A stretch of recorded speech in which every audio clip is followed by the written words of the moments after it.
Welcome everyone to today's live stream, episode 5 of our Baldur's Gate 3 Barbarian gameplay series. I'm Commander Jorval and I want to thank you for coming along on our journey today. So on some administrative notes, I've been adding the chapter markers to all of the episodes for this Barbarian playthrough livestream series. So all of those should be done now. While I was doing that, I noticed that my mic must have been muted for a portion of one of the live streams, and I apologize for that.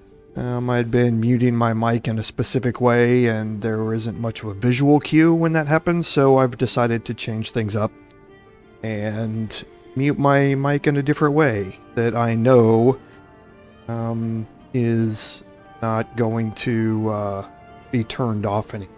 So just another error on my part. Again, I've only been doing this streaming thing for a few months and still getting used to some of the things, and as I make more mistakes, bound to happen, but I promise you I learn from those mistakes. So can't make sure 100% guarantee, but hopefully these things get corrected and they won't happen again. So I do want to apologize for that, for the lack of commentary at the end of one of my previous live streams series. So I think that covers our administrative notes. Just on a recap here, at the end of last episode, we had mainly finished up all of the quest options, interactions, and explorations inside of Sylvanus' Grove. And after that, we left and ventured northwest out of the map, and ran into an encounter on the road, and then finished off the Owlbear Cave and recruited, quote unquote, Scratch, the dog, into our party, and we will hopefully get a glimpse of him as we go through this playthrough as well.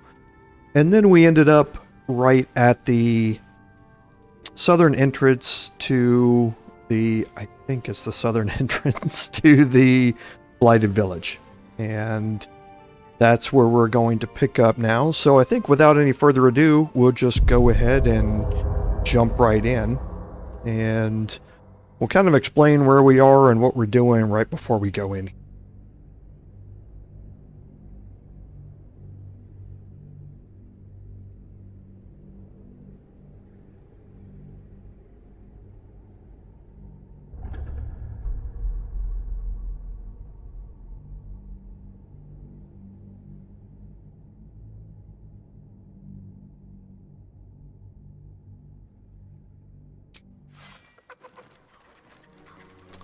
Okay, here we are. We had finished up talking to Scratch here, and if you look at our map, we have explored all of this area out here now.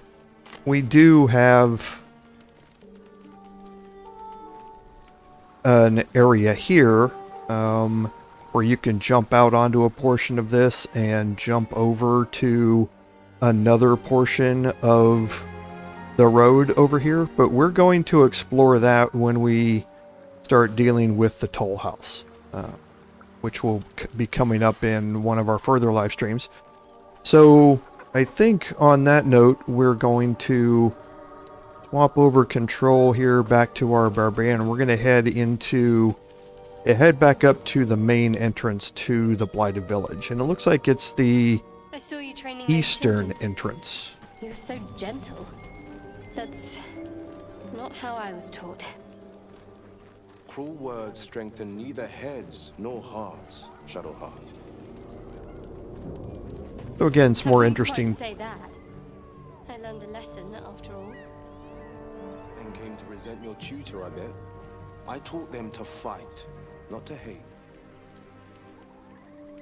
There's some interesting interactions with our party members. That's one of the great things about the party system here, is having different party members together in the group can lead to so many different interactions. So, if you remember last time, we failed all of our perception checks when we came up here to the entrance. And you're about to see what those perception checks led to. We are going to hide everybody here, and we're going to break our group apart. Light on my feet. And we're going to make our way here.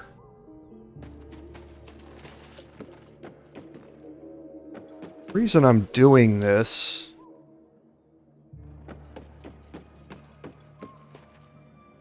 I'm going to move up here on the ladder. Okay. The reason that I'm doing this is because of this. Now you can see if we would have made that perception check, we would have noticed that there were goblins here who were laying an ambush for us. There are 3 over here on this side, a booyog and 2 trackers. And then there are 2 over here on this side, a booyog and a sharp eye, an archer, basically. If you can see how much of this area their detection cones cover.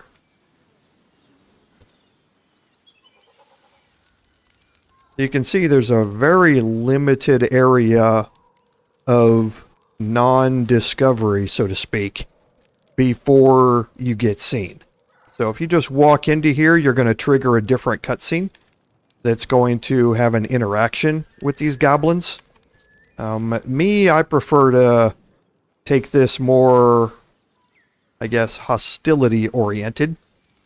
And with that mindset, if you sneak or you are hidden and you get yourself up here onto these rooftops, you can kind of manage this encounter a little better, in my opinion. So what I'm going to do is I'm going to move Astarion right up here, and I'm going to have him jump across here.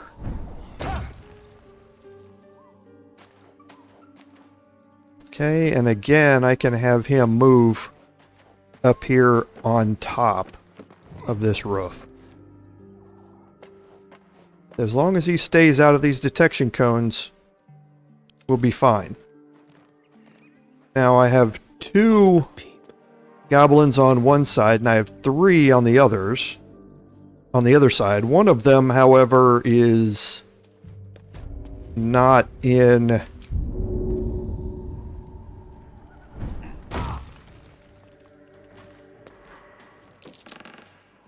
Okay. Oof, our imp was successful in hiding. I forgot, I should have dismissed the imp from our party before I moved, but didn't. I'm ready. Okay.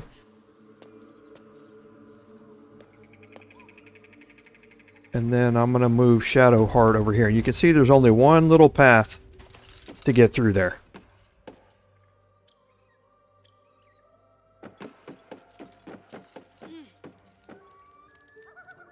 Okay, now you can see from the map that these icons are yellow. They are not red. So these encounters are not inherently hostile. You can approach this encounter from different ways. You know, the diplomacy route, the intimidation route, using the illithid tadpole, that sort of stuff. I'm going to end up killing them.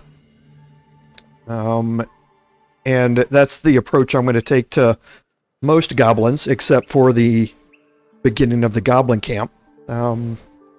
So I'm going to trigger this in a hostile way. And there's going to be some cutscenes where it basically says they've seen you commit a hostile act and they're going to respond in kind. It's just really reinforcing that there are multiple different ways to play this encounter. I'm choosing to do it this way, but like I say, there are multiple ways to play this. So what I'm going to do with Shadowheart is move her back here behind the chimney so that when Jorval triggers this encounter, if the sharp eye turns around, the detection cone might not immediately discover Shadowheart, and I may have some more options to bring her into combat later. Now with Astarion here, there's basically two ways to go about this, but what I'm going to do over here on this side is start with a sneak attack here on this side. And then I'm going to start with a just a reckless attack against the Booyog here. Okay? So to do that, once I trigger this, I'm going to enter into combat with all of them, but my hidden characters are going to not be in combat. So let's go ahead and initiate a reckless attack on the Booyog here, and maybe, looking at the numbers, it's about a 50-50 chance whether or not we're going to get a kill, a one-shot on the Booyog here. So we'll see kind of how it goes. You sniffing where you ain't ought to be, friend? Might have to take that nose. As the symbol glows, power courses through you. Authority. Okay, so here's what I mean by multiple different ways to pass, to play this encounter. Okay, you can you pass a deception check, you can do a berserker intimidation check, a persuasion check, detect thoughts, or you can use your tadpole. In this case, it doesn't really matter what I'm going to do here, because if I pass or I fail, it doesn't matter. I'm still going to end up killing them. So I'm just going to roll for a deception check, because it doesn't matter if I pass this or not. It really doesn't matter to me. Okay, a DC of 15.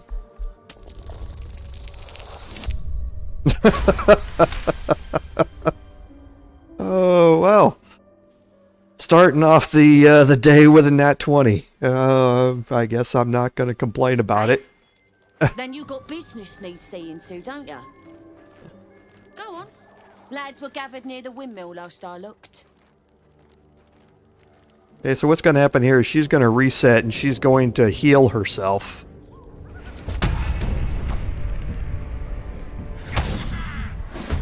Okay. So now I went into attack here. Alright. So, triggered everybody into combat. You can see again the only person who's in combat right now is my Barbarian. So let's go about getting everybody else into combat here. And I do want to focus on who's going to be coming up next. So the Goblin Tracker down here is going to be the next one to act, but they don't have a line of sight to me, so they're not going to be able to do a whole lot. This Goblin Tracker is going to be next, and then the Booyog over here on our side is going to be acting after that. So we want to focus on those three essentially as we go through this combat here. But let's just go ahead and kind of start things off. See if we can get a sneak attack here.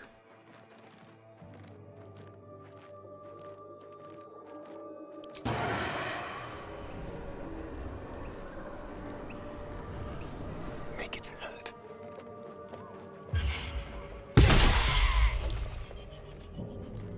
Okay. And his stealth passed. I love Astarion. Okay, so now I'm going to do another sneak attack here.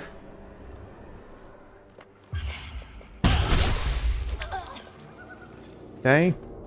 So his one-shots are just working wonders here.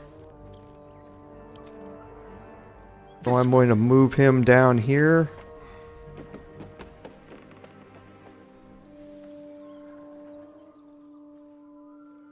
I'm gonna sneak around the back way here.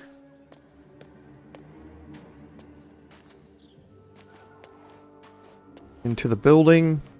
Silent as the grave. Going to avoid the calcified web, and I'm going to see if I can get a sneak attack here on this tracker.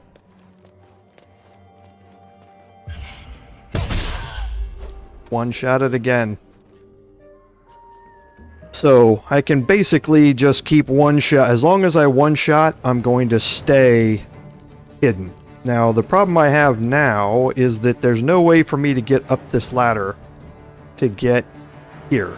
There are other ways for me to get up there, if I remember right.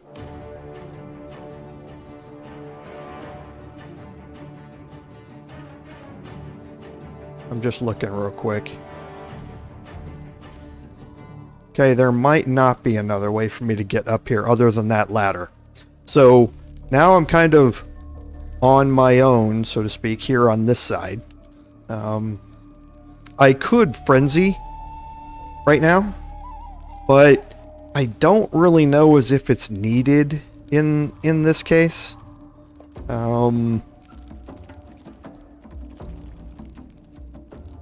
You know, there might be some interesting things here to go along with this, though. You know what? Why not? The Barbarian playthrough. Let's deal with a Barbarian here as we do our playthrough. So now let's take care of the Booyog. Straight out kill. And there's nothing much that we're going to be able to do here except get out of the flames. Okay. And now I do have some other options here.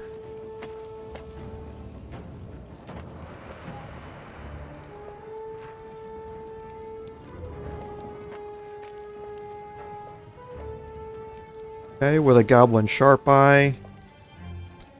So my short bow's an 84% chance, does 3 to 8. My melee does 2 to 7 with an 80% chance. So let's just try the short bow. Okay, so she's joined the battle. And now Will...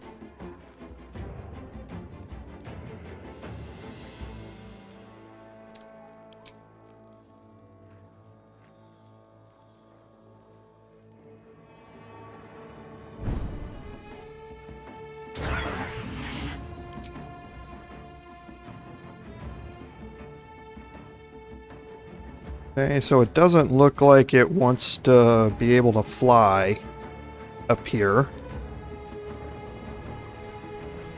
Let's see if I can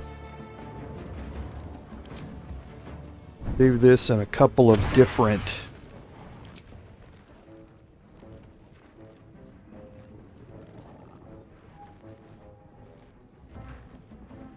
No, it doesn't seem like it wants to.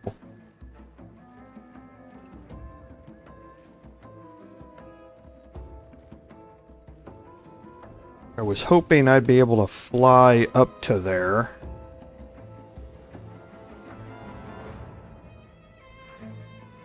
Okay, but let's just then see if I can bring Astarion around.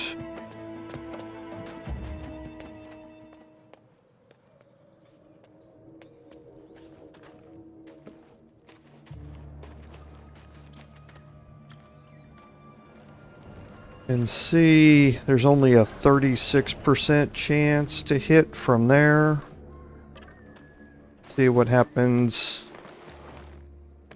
if this improves, just because it eliminates the high ground disadvantage if he's within range. Yeah, no, he won't be. It all has to be done from down here because he's not within range. So we'll just go ahead and take that. Actually, we won't. We'll do a sneak attack. Okay, so we can't because we're at disadvantage because we're on low ground.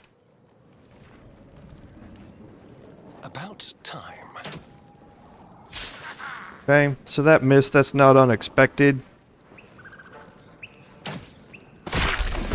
Okay. And now Will. So I don't think Will has any options here.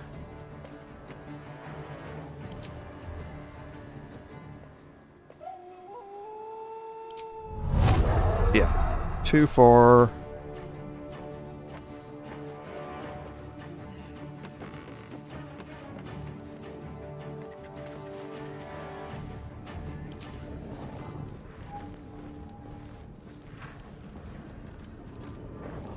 Okay.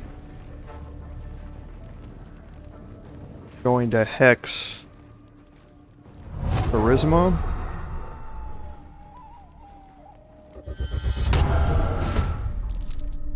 Okay, so now he's in. And last.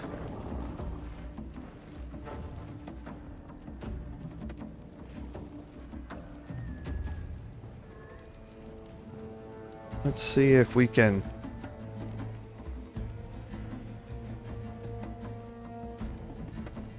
move our imp around here.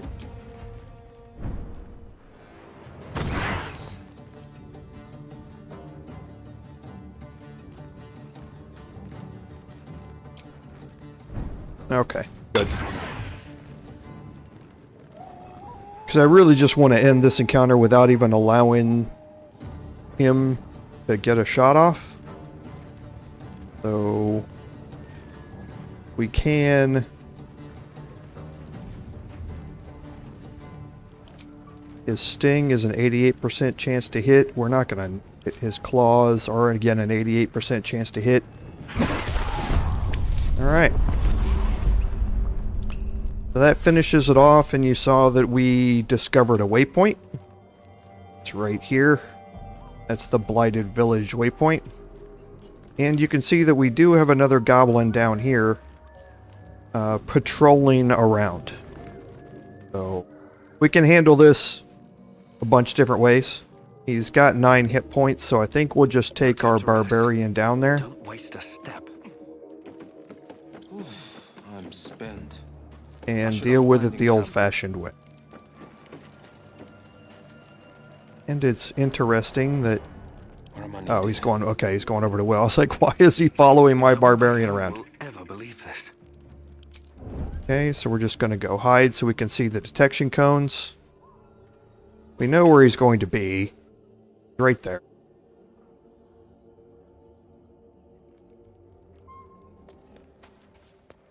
So there he is.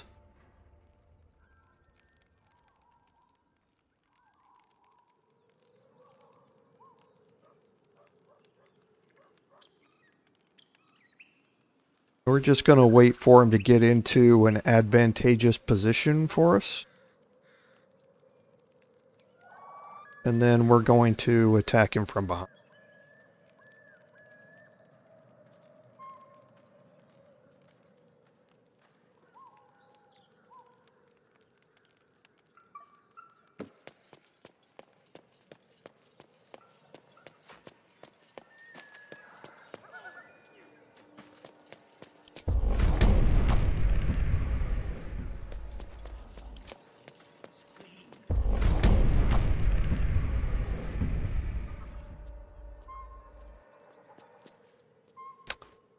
I dislike that. That you can't attack basically, you can't melee attack a target that is moving. Haven't seen that game in years.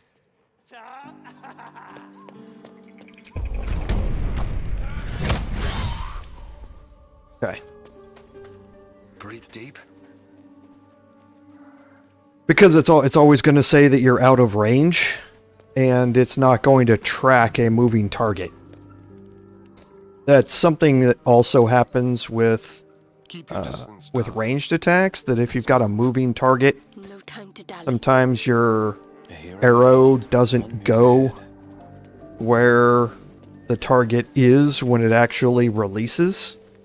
It goes to where it used to be, and it can miss. So moving targets in this game are a bit of an issue with how the game kind of operates. So Actually, what we need to do now is we need to go search all of these goblins. So let's head back up here.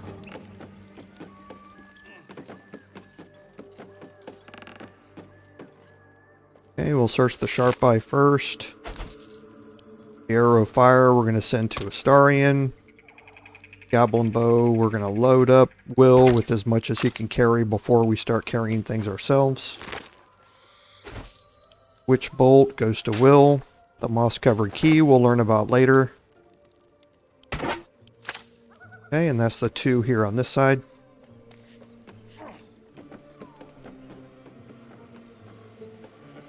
And you again can see the verticality that's in this game. I think if I go search this one, probably gonna, yeah, it's gonna walk me back up here. Because where I killed it, it was up here. It's not where the body lands, it's where you killed it. That's your search point.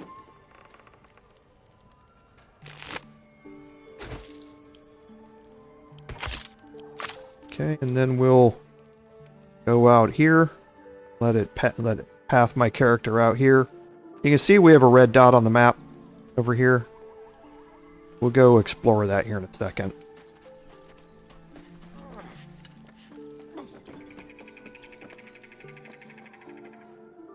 Okay, so let's check out the tracker and the booyog over here. Okay, a supply pack, which is always good. Scrolls, which will go to Will. And we don't need those. Alright. Careful, I bite. Wits and blades, always sharp. Okay, we're going to bring everybody over here, and then we're going to group everybody back up, and we're going to head around this right side over here. Okay, we are going to hide everybody. I want to do a group hide. And we're going to hold off on looting until we clear out a good portion of this. And then we're going to go spend a bunch of time looting tower area. So you can see what we have over here is we have a scrawny bugbear who's sleeping. So, Time to press ahead. again, multiple different ways to deal with this interaction, but it is automatically hostile. So we're going to go up here next to it. We'll do a reckless attack. And it was a crit. Okay, that was good. So it's surprised now for a turn, so it's not going to be able to do anything. So we can do the same thing again. Okay. We can walk back over here, group everybody up, get everybody out of hide, and now we can continue on this way. And blueprints. The master blacksmith's work. Okay, now this we can look at. There are some faded blueprints and instructions here. Early drafts than final blueprints. Okay, and there is a pipe down here on the table. It's not worth anything though. But this we can go pick up. Mind if I do? Okay. And I can't remember if in the trunk is what triggers it, or if it's downstairs that's going to trigger it. Yeah, it might be downstairs. Okay, but in our inventory, we picked up these faded blueprints, and these instructions that are here. Can't do anything with them. They're just like books, though. So they're just like gold, so to speak.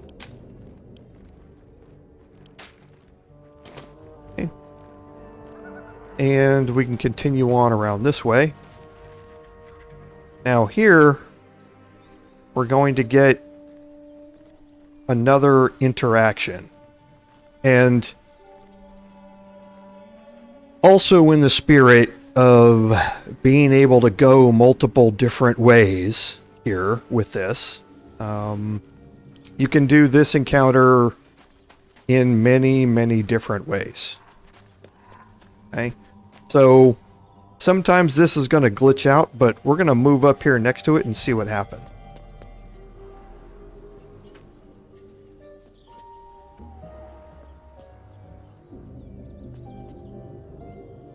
Okay, so it hasn't glitched out yet, but if I click on these doors, it might. So one way or another, though, we are going to go through this interaction. So let's just let's get ready and go ahead and do it. As you approach, a guttural scream and a succession of quick bangs rattle the door. Then a low moan. Someone, or something, is having a bit of fun. Okay. So now we have some options here. We can just open the door. We can ask or talk to anybody in there, or we can just leave. In this case, I'm just going to leave, because this is the way I'm going to play this encounter. Okay. But now you have multiple options here as to how you want to go about playing this. There's no other way in to this building here at all. But it allows you now to take your characters and move them into other positions, I guess. So we're going to go over here.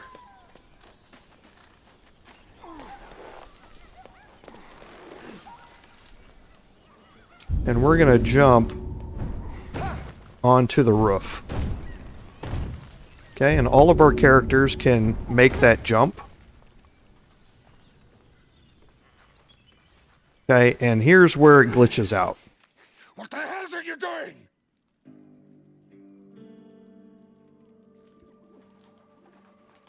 Okay, you can see that these two were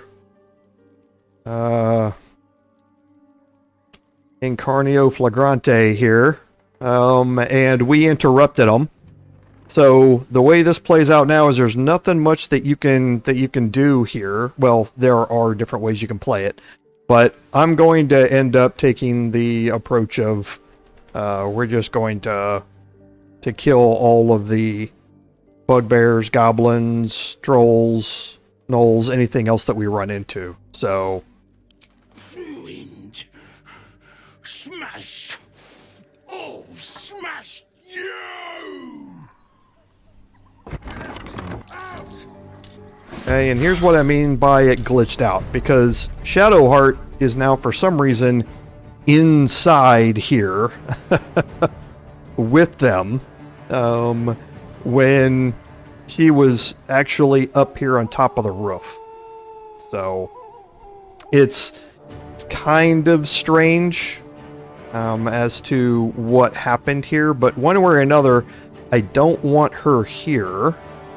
And if I move, you can see that I'm going to invoke an attack of opportunity from the bugbear, and I obviously don't want that. So I'm going to have to disengage here. I'm going to have to spend my action to get away. So going to disengage. Okay, and now you can see wherever I move, there's no target of opportunity that's going to be invoked here. And I just want to move as far away as I can. And I'm going to cast Healing Word on myself. Take your... Okay, to at least get some hit points back. And now you can see the next attack is going to come from Buthier, and it's going to go against, hopefully, Jorval.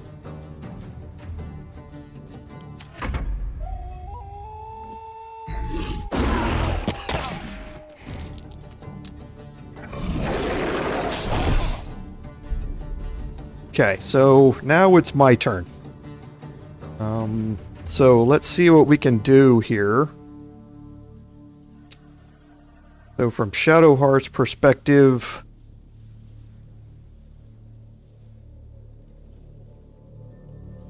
let's actually change over to Jorval here, and I'm going to spend my second rage charge here.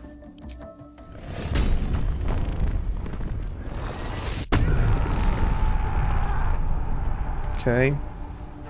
Now, if I make a reckless attack here against the Bugbear, then any enemies who attack me are also going to have advantage on their attack rolls, which means that Bathir is going to have advantage on her attack roll against me, and I don't necessarily want that to happen.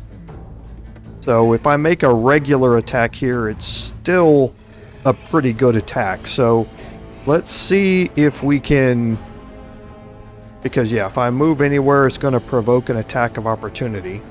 So let's just see if we can take out one of these two here. I'm not going to be able to take out Bathir, but I might be able to take out Draco. Wow. Of course. Why would I think that there would be a hit there? Okay, so now there's Shadowheart and the Imp left.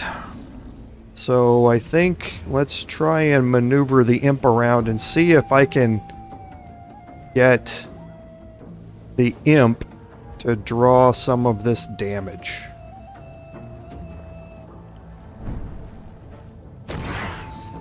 Okay. So we'll try a Sting. Okay, and now maybe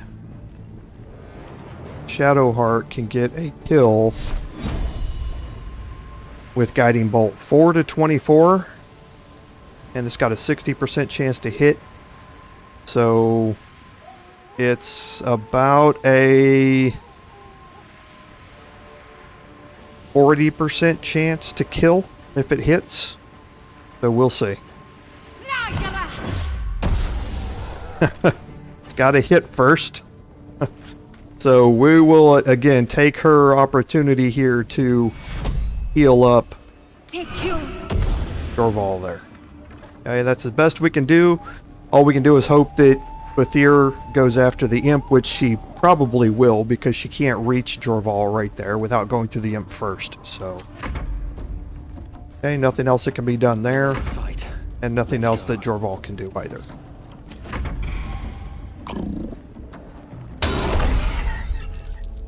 Okay. So now, I don't think there's any opportunity... Yeah, there's no opportunity from where Will is at.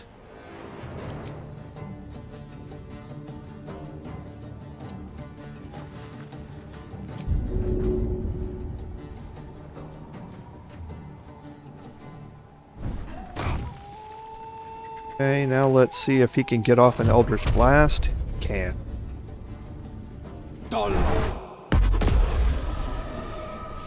Okay. And that's all he's going to be able to do. And now Astarion. So Astarion's going to use his cunning action here to dash, get himself back down here.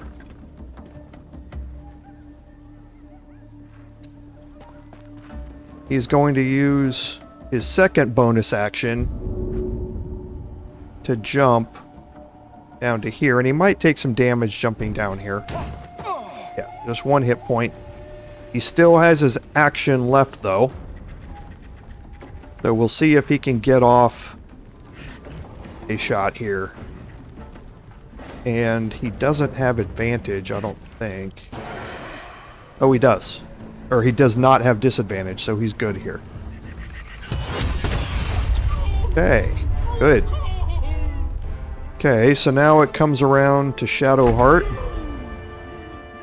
I'm gonna move Shadowheart out here a little bit. And since we're gonna be resting after this anyway, there's no reason not to go all out.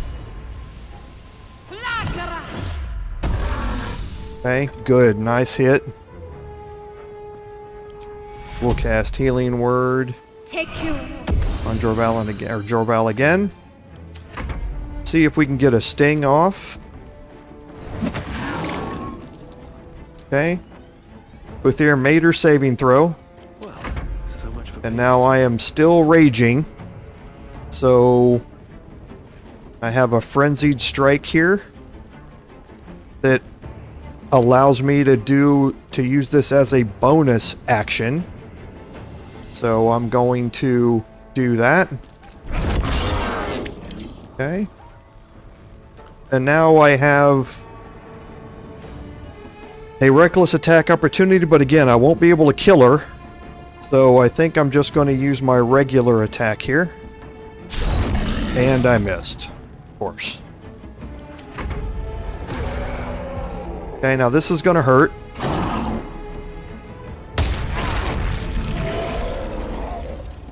Okay. So let's move Will out where he'll be able to see. We're going to cast Hex on... Actually, let's check something first. Okay. Let's Hex the Charisma here. Eldritch Blast now has an 80% chance to hit. Big damage. And now Astarion. If we can get a ranged sneak attack here, and we should be able to end this. Outstanding. Okay, and now Will Defender of the people. can find Familiar and get his imp back, or conjure a new one to get full hit points back. Okay. All's well that ends. Not as bad as it could have. Alright. So, you know, I don't think we looted What's the inside? Bugbear over here. Did we? I don't think we did. Okay, we did not.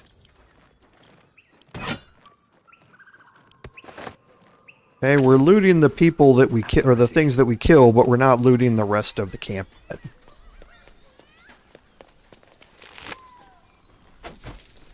Okay.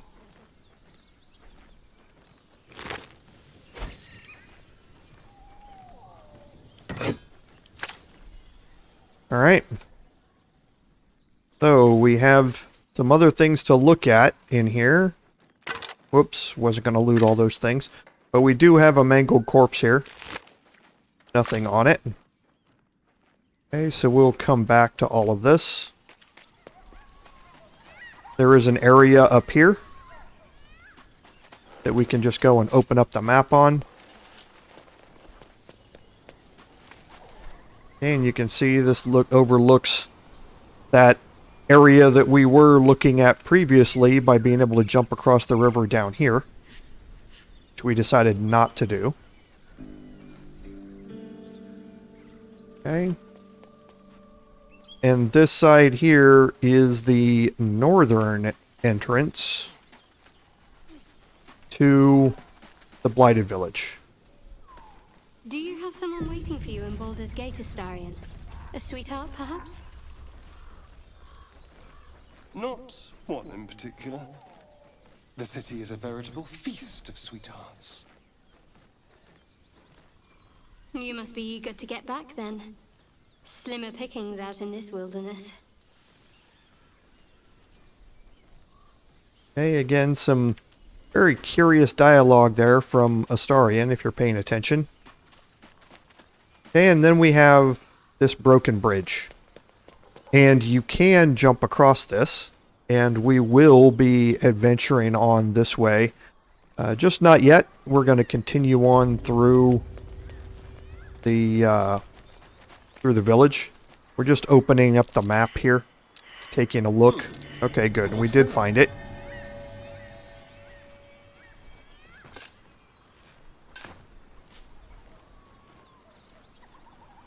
Okay, a wooden chest here with some thieves' tools for Astarion, which is always good.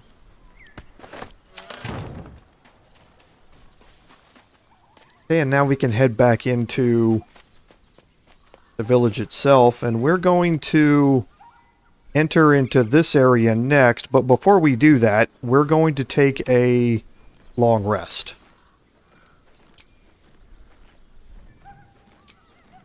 Okay, we're out of rage charges, or frenzy charges in this case, so we want to make sure that we're full up. Okay, it looks like Gale wants to talk to us. Let's go through and refresh our conversations real quick. Need something? Okay, it doesn't look like there's anything new there. Speak. Nothing new there. Well met. Nothing new there.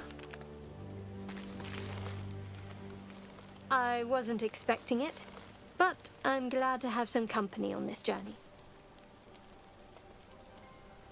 Okay, and I think we've gone through all of these before. Can't talk to the imp, but we can talk to Gale here. Good time for a chat. Ah, there you are. How did you enjoy my dear stew this evening? It's an old family recipe. Good. I tend to season it with spices from Karatur, but given what's available to us, good old Rosemary had to see us through. Not that I mean to regale you with my culinary exploits. There's actually something quite different I'd like to discuss. We've been traveling together for a while now, and during those travels, I've been observing you. I want you to know that I like what I see. The way we diffused the tension between Zevlor and Aradin. The way one of our own stood in front of a crossbow to prevent a murder. The way we got Korga to release the girl. In short, I've grown to trust you. Now I need you to place your trust in me. Our journey together is bound to last a while still. As such, I feel compelled to speak. I say this because there's something I desperately need. But while I'll tell you what that something is, I won't tell you why. I have to ask you to agree to this before carrying on this conversation.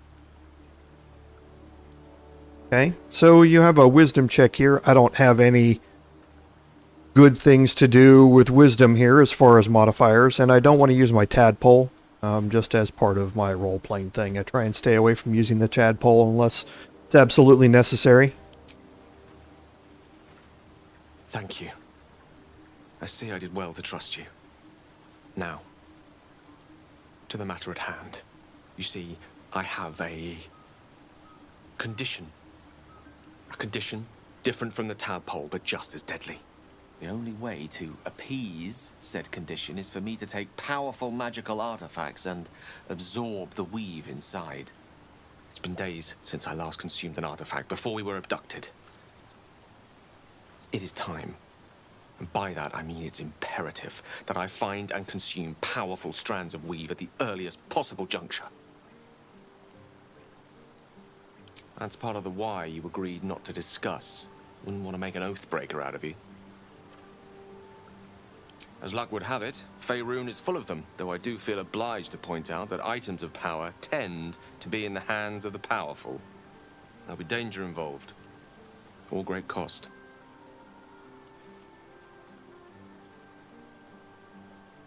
Good. A bit of boldness will serve us well. I know the allure these artifacts hold. I understand their value and their power. All this to say, I understand the sacrifice I ask of you. I hope I can count on you. Okay, so we learned a little bit more about Gale and the advancement of his personal quest here. Personal quests are the same type of things that we experienced in the other Baldur's Gate games previous to this. As you expand your interactions with them and your approval goes up with them, you have access to quests that will possibly make them completely loyal to you. And that loyalty, those loyalty quests often come with, a lot of good rewards that go along with them. So this is just an advancement of that quest. He's asking you to find powerful magic items so that he can absorb them. So we'll just kind of have to keep our eye out for those sort of things and see what happens. So let's go check our chest here. Okay, and we're just going to pick up some camp supplies. I love the fact that I can use salami as a melee weapon. That's just absolutely amazing. And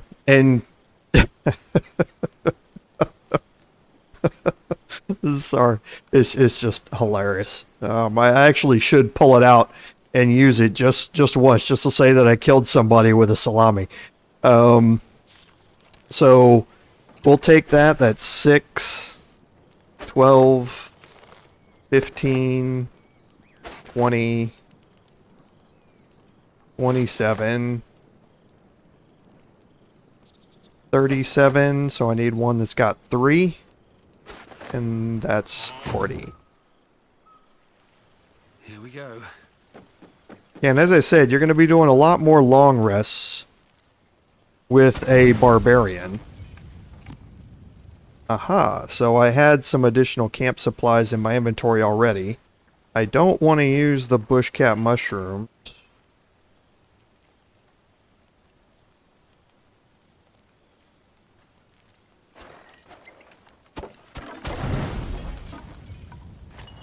Okay.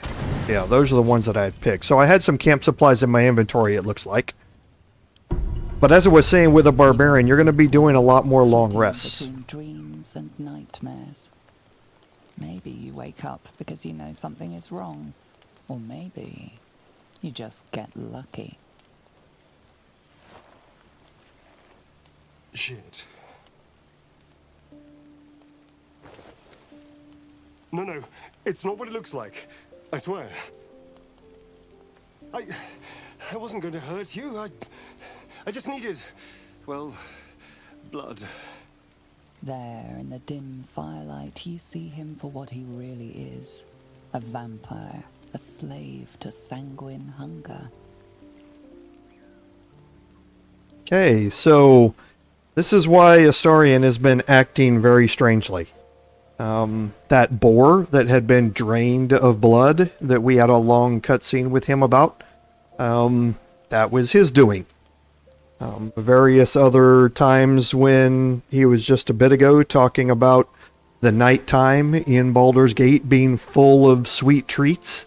Again, more clues leading you to know the fact that he's actually a vampire. So if you didn't know that by just, looking at his paleness or, seeing some cutscenes or some pictures of him in the artwork that showed his fangs, then you now know that the game was giving you some clues that he's actually a vampire. So we can talk about this. And this first one is an option that you notice after you find the boar that's here. It's not what you think. I'm not some monster. I feed on animals. Boars, deer, kobolds, whatever I can get. I'm just too slow right now. Too weak. If I just had a little blood, I could think clearer, fight better. Please. At best, I was sure you'd say no. More likely, you'd ram a stake through my ribs. No. I needed you to trust me. And you can trust me.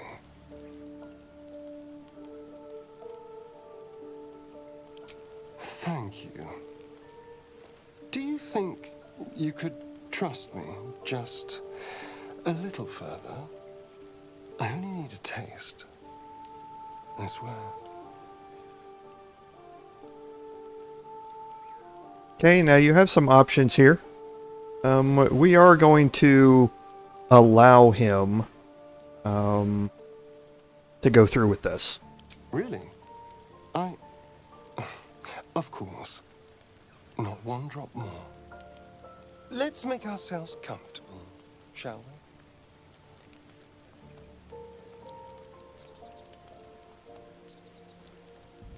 we? It's like a shard of ice into your neck. A quick, sharp pain that fades to throbbing numbness. Your breath catches, your pulse quickens.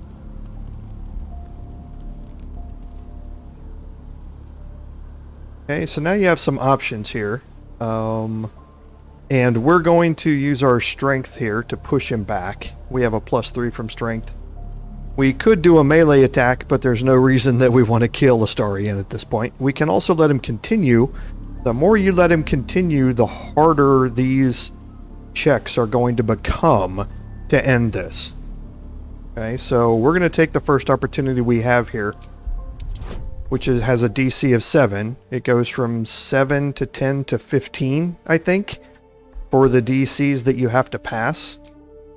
Irony here is that while we got some people that are asleep, we could even let Astarion give us guidance for this, so I think it's funny. We're going to allow him to do that.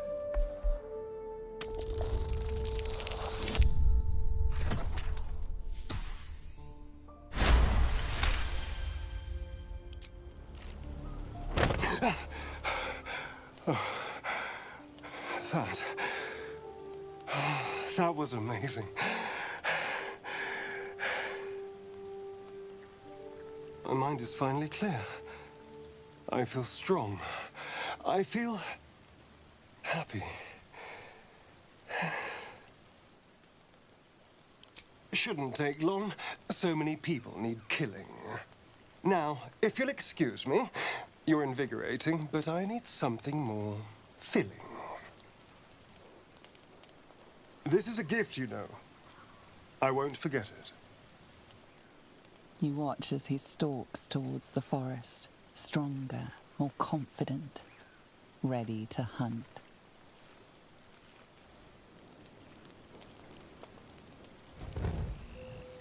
Okay. So, we now have a couple of things that have happened. One, we can talk to Astarion here. Good morning. How do you feel? It'll pass. Just be glad I'm not a true vampire. A bite from them and you might wake up as a vampire spawn, like my good self. All of a vampire's hunger, but few of their powers. Oh no, I should be cinders in this light. I hadn't seen the sun for 200 years before we crashed here. Someone, or something, wants me alive. They've changed the rules.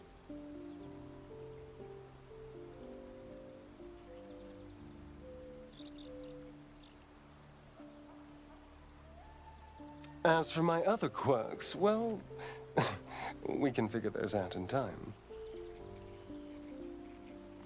That's my theory, but who knows? I'm just glad you're being sensible about these revelations. I was worried people might turn up with torches and pitchforks. Although there's still time. A vampire? Well, that explains the pallor. Given our group's nature, I don't see much harm. We're each monsters in the making, after all. For his sake, he'd best not develop an appetite for Githyanki. Quite the opposite.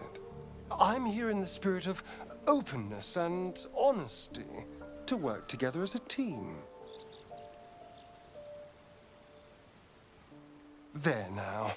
We're all friends again. Shall we go? There's a long day ahead of us.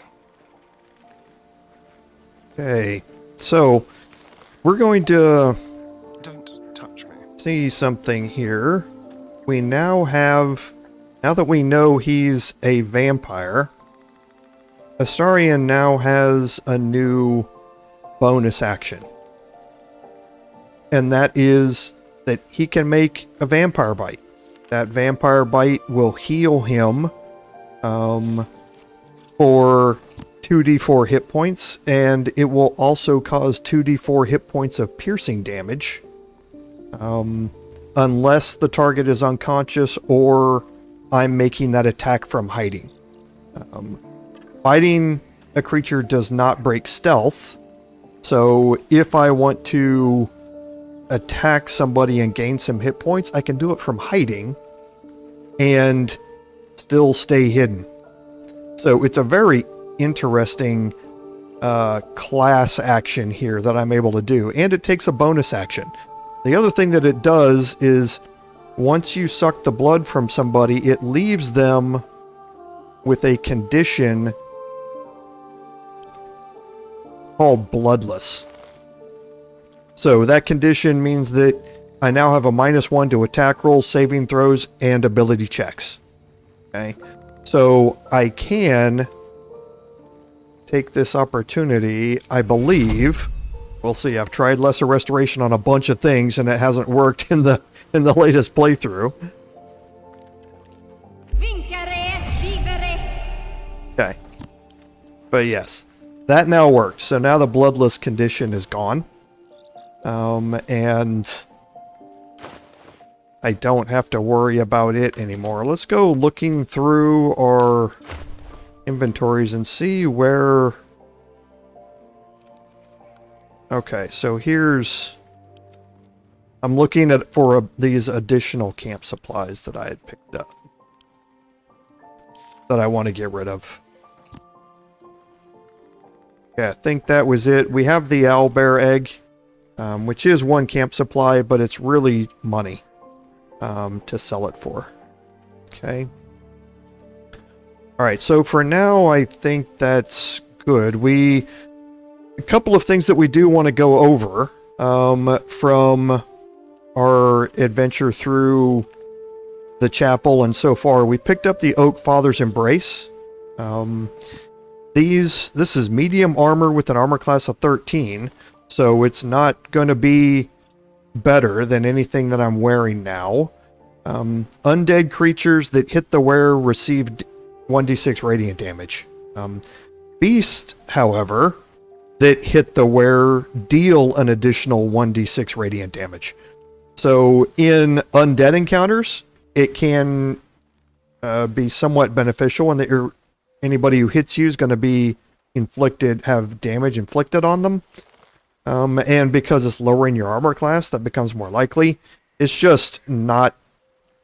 The trade-off is not worth the benefit, in my opinion. We already talked about the Gloves of Power and its Bane ability. We picked up the Moondrop Pendant. When the wearer has 50% hit points or less, they don't provoke opportunity attacks. So this can be interesting if you're in a situation where you've gotten attacked and you need to retreat out of that area, and because you got attacked and you've got less than 50% of your hit points, this allows you to move without provoking opportunity attacks, which normally you would have to use an action, like we saw with Shadowheart, to use the disengage action to do that. So for somebody who's going to be in the fight, who also may get damaged quite a bit and who might need to retreat, it's a good amulet to have before you go into a combat situation. And that's going to happen sometimes with Will, I think, during our playthrough here.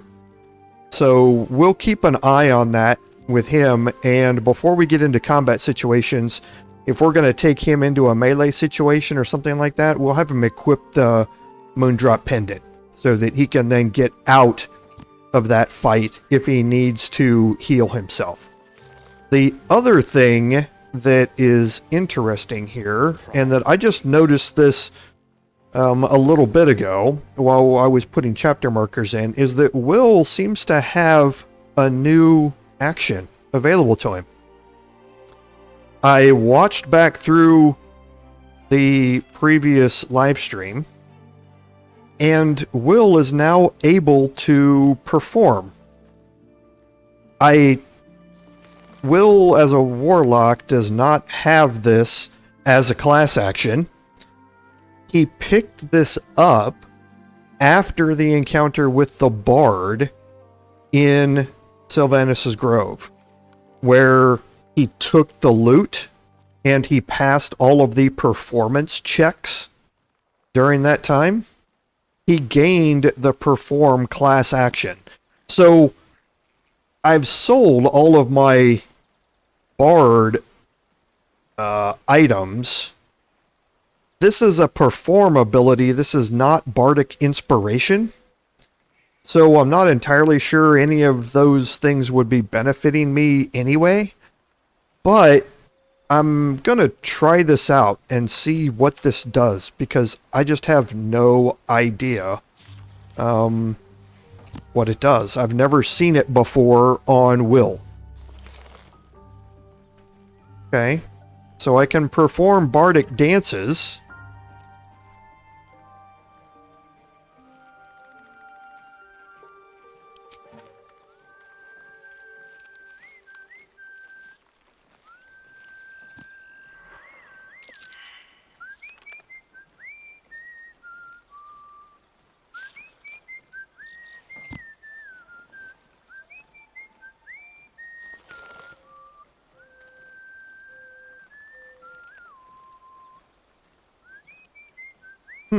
Interesting.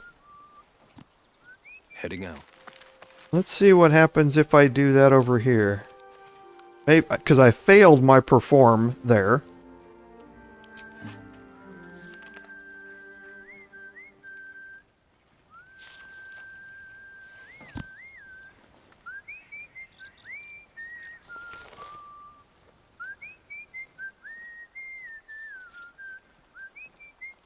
Okay, doesn't look like it's doing anything there.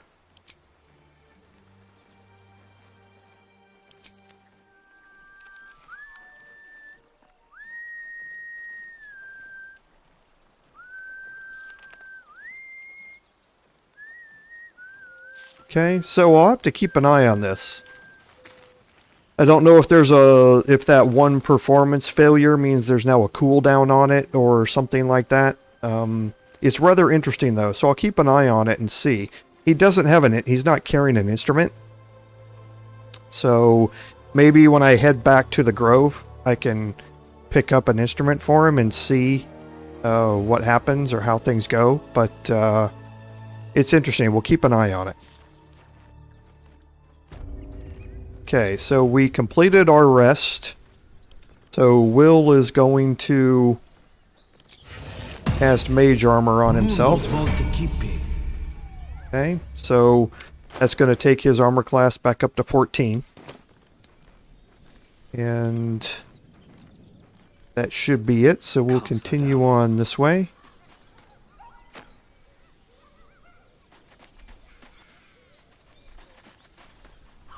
Okay, and now you can see that we have some things going on over here. We have a lot of goblins. We have a warg. All engaged in some sort of interesting activity that we're going to learn more about. And we could choose to go back in here through this door. And we actually probably can, I think. Okay. So now we are going to go about dealing with this encounter here. And how I normally deal with this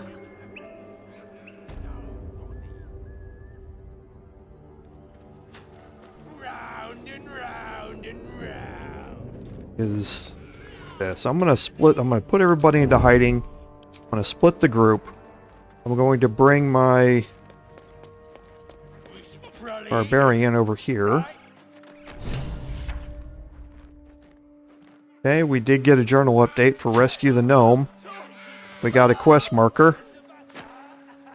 And I don't think we'll be able to see it here. Oh yeah, we can. There's a gnome who's tied to the windmill, and the goblins are just having their fun. Okay, so going to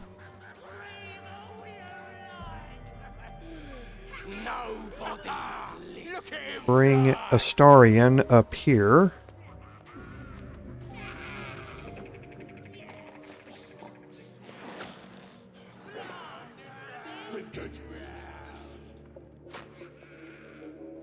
And I'm going to hide him behind here. Shadowheart, I'm just going to bring around the corner here. Maybe there instead. And Will, I'm also going to bring up here on the roof. I'm just going to take him over to the other side of the roof. So he's well out of line of sight.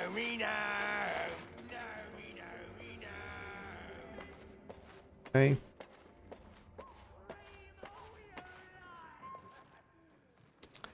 I'm going to bring his imp down here. Okay. So now I'm going to initiate this with Astarion. He can... I don't know why he has disadvantage there.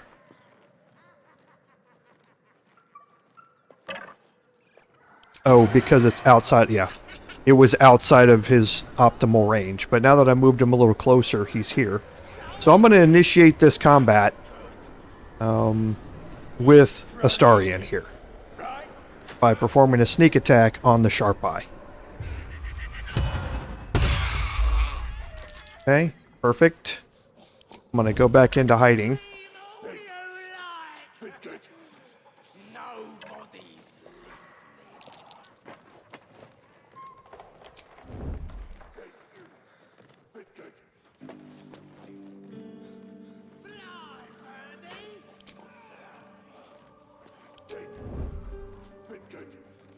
Okay, they're investigating everything, and now they are hostile.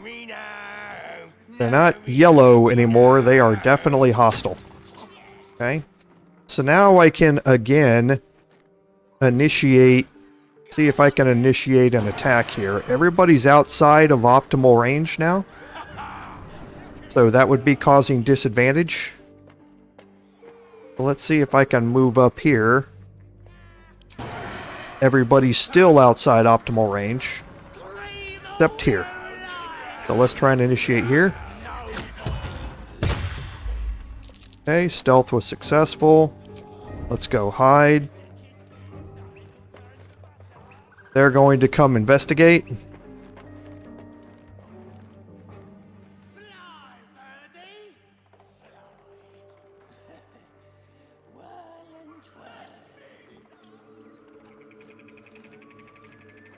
Okay.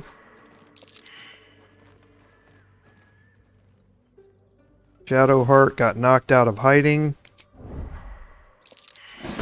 Okay. So, Shadowheart initiated this combat. I actually should have left her over here instead, so... But for now, she's the only one in combat, and she rolled very, very well to get the initiative. So, our main opponents here, as you go through these, are the Warg obviously has a lot of hit points. The two Wargs do. We also have Fezzik, the Goblin Commander, who's got a lot of hit points. Everybody else is just kind of middling. The Devouts are their clerics, though. So they're spellcasters, so focusing on them is also a priority for us in going through this. Okay, but for now, since she's in combat, we can go through and see what our options are as far as getting everybody else entered into combat. And looks like that there aren't many options to get my barbarian through here without getting seen. I might be able to jump over to here, but that's probably, once the noise of me landing hits, is probably going to enter me into combat. There's probably not a whole lot I can do yet with my barbarian. With Astarion, however, Stepping softly.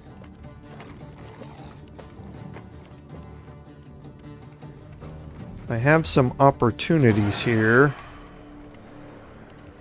Okay, I'm going to try and... I just need to move up a little bit more. I'm going to try and take out this Devout. And looking at the numbers, it's about a 50-50 if I hit. Whether I'm going to actually kill the Devout. So let's see what happens here.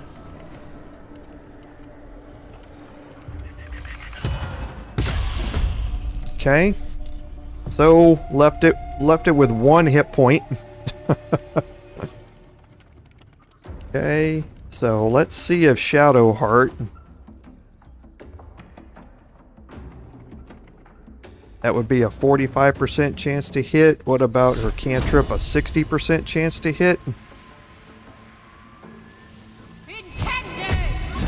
Okay, perfect. Killed it. And now I can move Shadowheart back out of line of sight. So now Will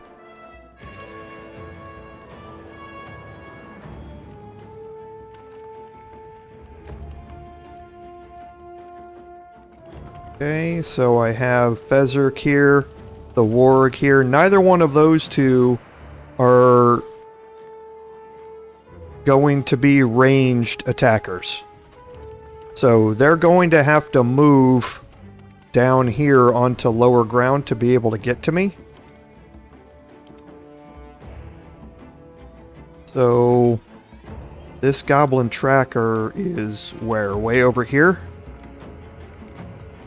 Okay. Goblin Devout here. And the goblin tracker here. So these are ranged units. They're quite a ways away, but they probably do have enough movement to be able to attack. Eyes open. So I think with Will, what we're going to do Quiet as a moonbeam.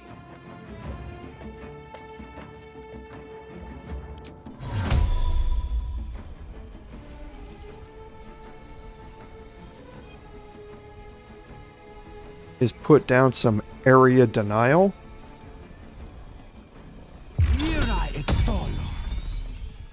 Okay. Okay, so that gets him into combat, so his Cloud of Daggers is now on a timer. Okay, and last is the Imp. Again, we just want to move the Imp somewhere where it's going to possibly soak up some damage for now.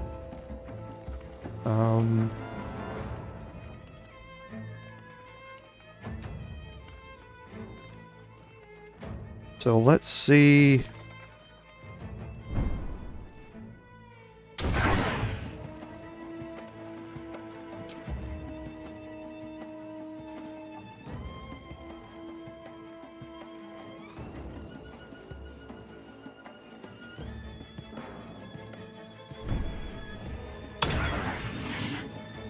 Okay, so this is all good.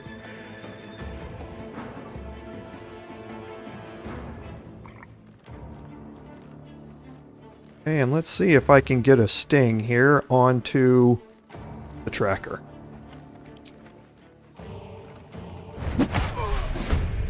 Okay, so now it's also in a spot where it can soak up some damage from these other characters. And again, my Barbarian I'm going to leave right there for now. There's something I want to do. Actually, you know, I can probably... I don't know if I'm going to be able to or not. We'll try it. But we'll see.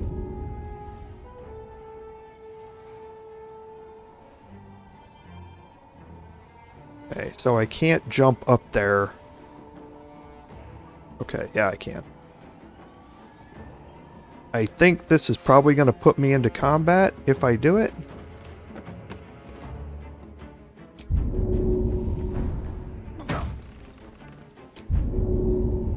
But we'll see. No, it didn't. Okay, good. So now...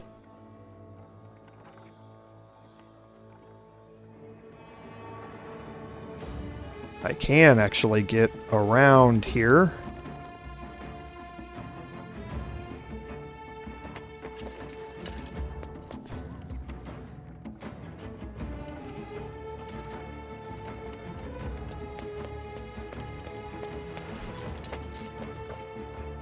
Okay, and let's see if we can kill the warg.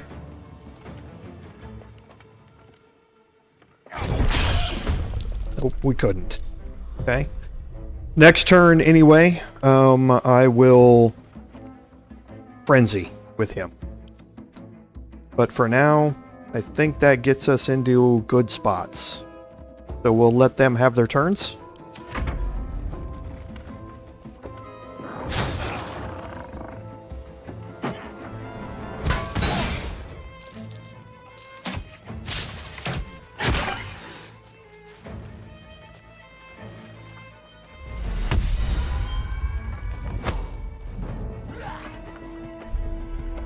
Hey, that's exactly what I wanted to have happen. I wanted them to focus here, but Will lost his concentration when he got hit by that thrown item here from Fezzik. So his area denial disappeared. So let's see if we can, again, get rid of this goblin tracker. Okay, perfect. The blade will not bend. Okay. So what we want to do with Will is we definitely want to get his hex working.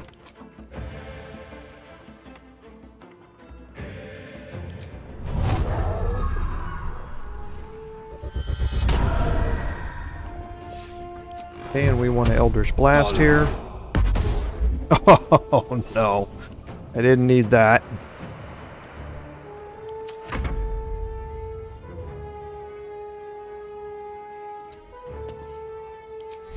Okay, so her cantrip, 1 to 8. It's again a 50-50 chance, even if it hits. This is a much better chance to kill if it hits. Okay, perfect. Alright, so now we have only one warg who's down here, who's now going to come up here and attack me before my barbarian gets a chance to respond. So...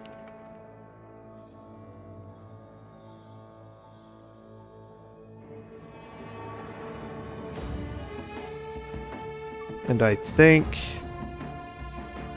we are going to cast Shield of Faith on him. And then we're going to move her back out of line of sight. Since that's a concentration spell, I want her to keep that rolling. Here comes the warg who's going to attack my barbarian. Ah, he didn't have enough movement to be able to do it. Okay, so I am definitely going to frenzy.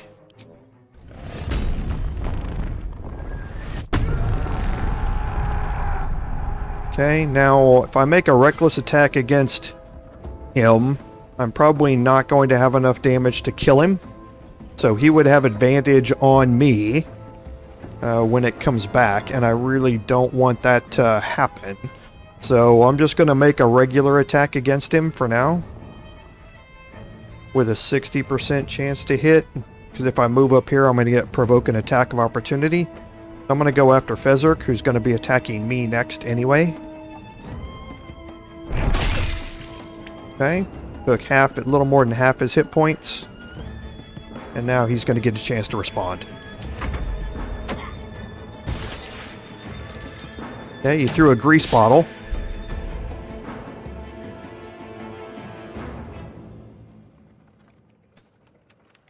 Okay, so we can get...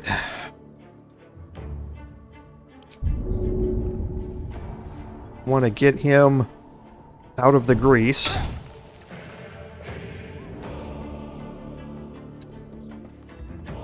If he moves there, he's going to be in it. So I want to see if he's close enough to get a ranged sneak attack, and he can on Fezzik. Perfect. Okay.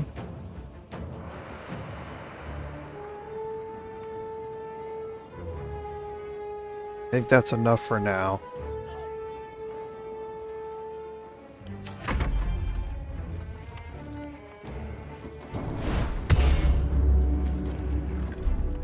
Okay, so now if I go after the Devout, might be able to remove Shield of Faith there. And I missed. Great. Okay. So reapply Hex.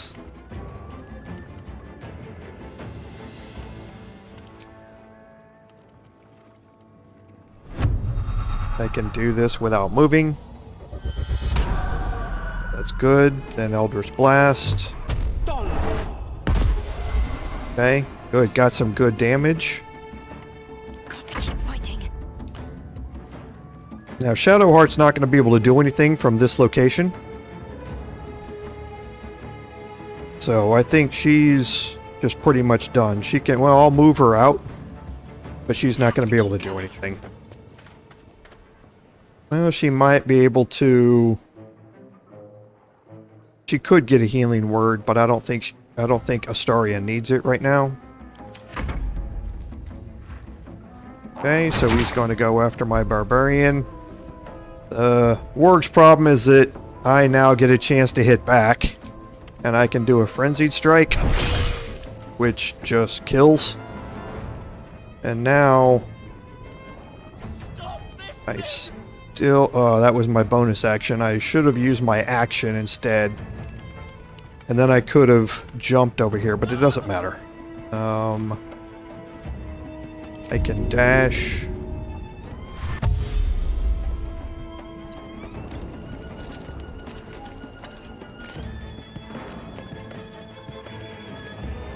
Okay, and get over here in position.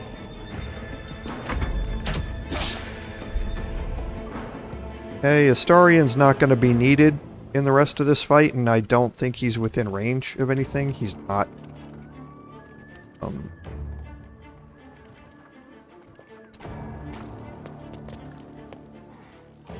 I'm not really very interested in getting him back into the fight because of his low hit points.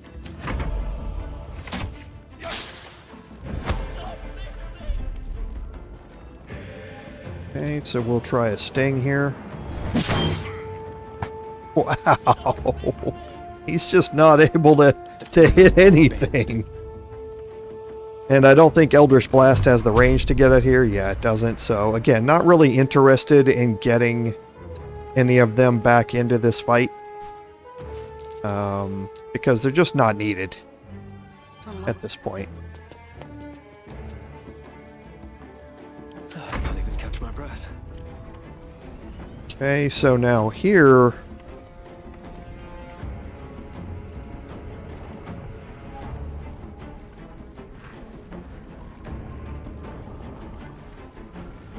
I can use my action to dash. I could use Frenzied Strike against this Goblin Tracker. Yeah, I don't have enough movement to probably get up close enough.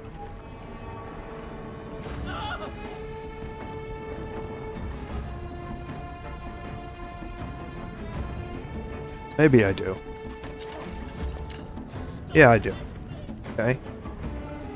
So... now I can just execute an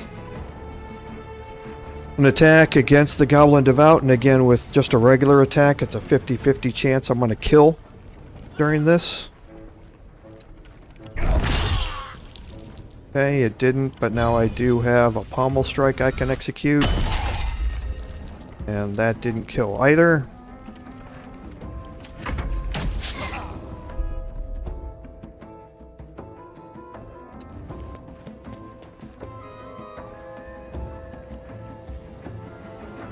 Only a 36% chance to hit. Might as well take it though.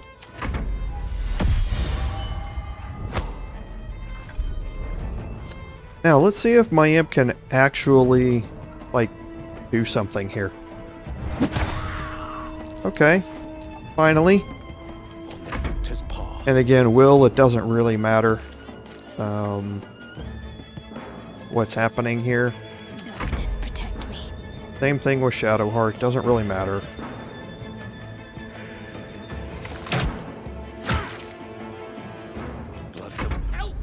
Okay, because the last thing that this goblin's gonna see is a barbarian raging at him. Just like that. Light on my feet. This way. Sharp as ever. Okay, so we'll move everybody back up here.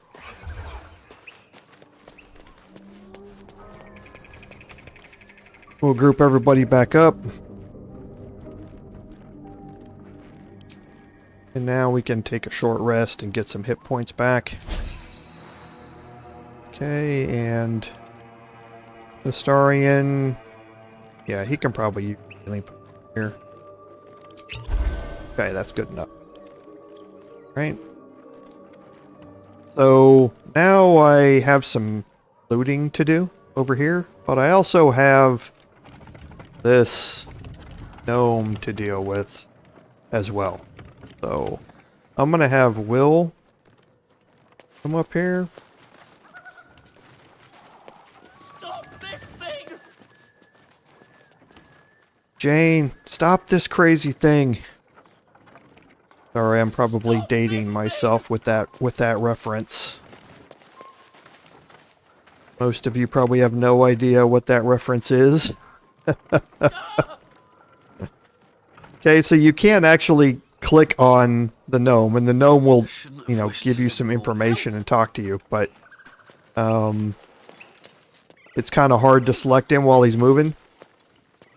The quest doesn't really advance until you do something else. So let's get some looting done out of the way here.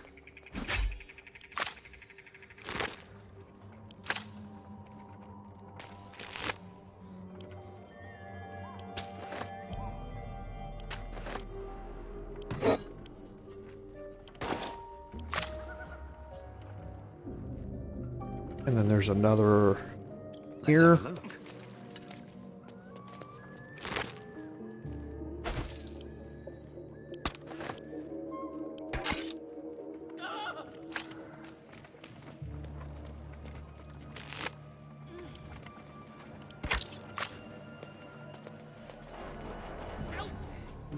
And 3 more over here, and we should be able to finish up our looting.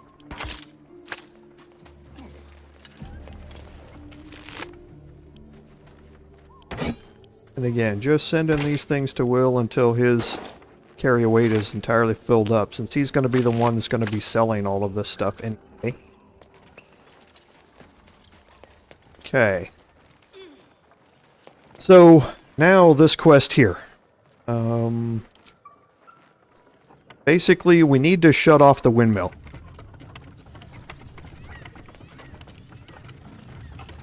Okay.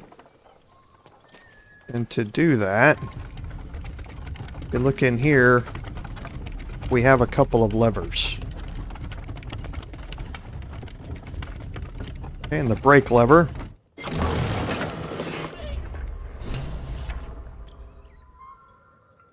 Gonna shut that off. What are you waiting for? And now we can go talk to the gnome. Cut me loose! Free me and find out!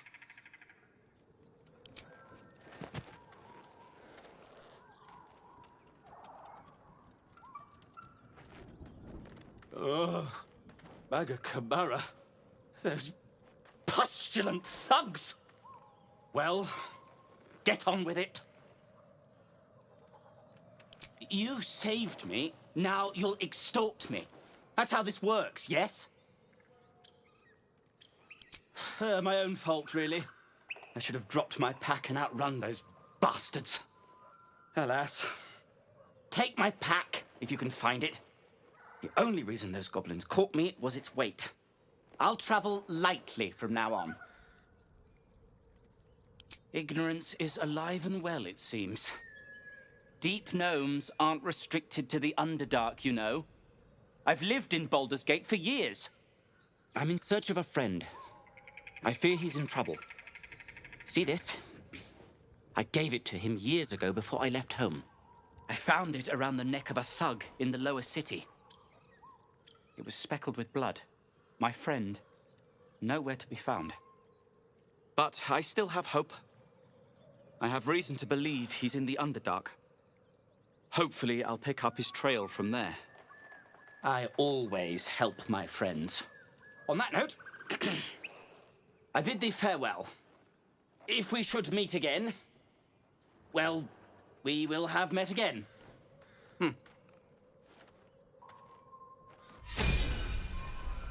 Okay. So we picked up another inspiration, and we also have a level up here for Shadowheart. So we will level her up. to the maximum level, which is currently available in the early access, which is level 4. So we get a hit point increase. We unlocked another level 2 spell slot, and we now have another cantrip which we can add, which is either light, which is different from dancing lights in that light, you infuse a single target with light and that light follows them. Dancing lights illuminates an area, but it doesn't move. So if the target moves out of that area, then they're no longer illuminated. Light follows that target. So if you have a high value target that you want to focus on, then the light cantrip will allow you to make them visible in dark places so that you no longer have disadvantage in your attacks against it. So it can be very useful against single high value targets. Thaumaturgy is a cantrip that allows you to kind of like guidance does. It allows you to get advantage on intimidation and performance checks when you're rolling for those checks in conversations and things like that. It is basically a way to help you pass more checks in dialogues and that sort of stuff. So can be very useful as well. I, however, also have Barbarian intimidation expertise, so I don't need advantage on intimidation nearly as much. It would certainly make it so that I almost never fail an intimidation to use it.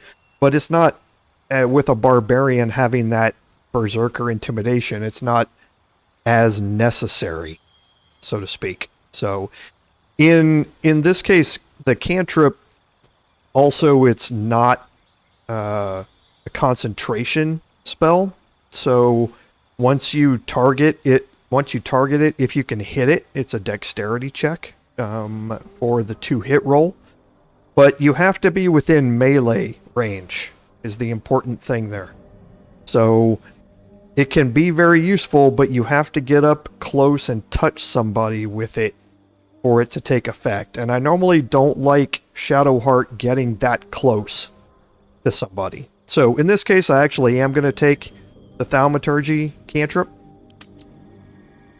And my prepared spells, I'm just taking a look over them to see if there's any of these that I want to change out.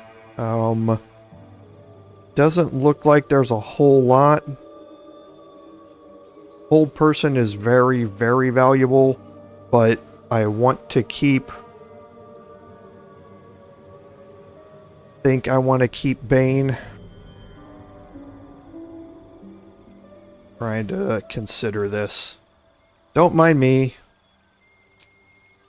I think I am going to put Hold Person in here. Silence, and then I'm going to put Bless back on. I am definitely going to need Bless. That's going to become more and more important as my Barbarian levels up to level 4, and you'll see why. So... okay, so we also now have a new feat. And here, the feat that is selected as ability improvement, you click swap feat here, you can change to any of these other feats. And there's a very long list of feats here. But if you look at some of the things that are going to be, specific for a cleric, the Magic Initiative, you can learn 2 cantrips and a level 1 spell from the cleric spell list. You can cast the level 1 spell once per long rest, and your spell casting modifier for all 3 of those spells is Wisdom, so it doesn't matter which one that you utilize. It's always going to be using your Wisdom modifier for your spell casting modifier. So it gets you an additional cantrip, and it also lets you pick one spell that you can just cast without a spell slot using your Wisdom modifier. So, but there's a whole bunch of things that can go along with this. And I'm not going to go through all of these. If you want to go through all of these in this feat list, People have done videos and guides explaining them. For the cleric, though, however, I am going to go with ability improvement. And what that allows me to do is increase one ability by 2 or 2 abilities by 1. So if you look at her current, if I take these both back down to 0, if you look at her current list, her wisdom is 16, so she's getting a +3 to her wisdom ability checks. If I up that to 17, it still stays +3. I would have to up that to 18 to go to +4. And that's what I'm going to do. I'm going to increase her wisdom ability score to 18 so that she gets that +4 to wisdom ability checks and also her wisdom spellcasting check. So for her, ability improvement is very, very useful, and for all of your characters, ability improvement's very, very useful. I'm just going to be going a different way once my Barbarian levels up.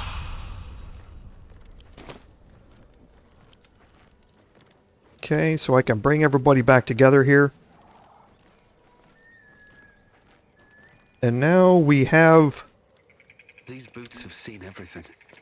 something else to go explore. Okay, we have a wooden hatch here.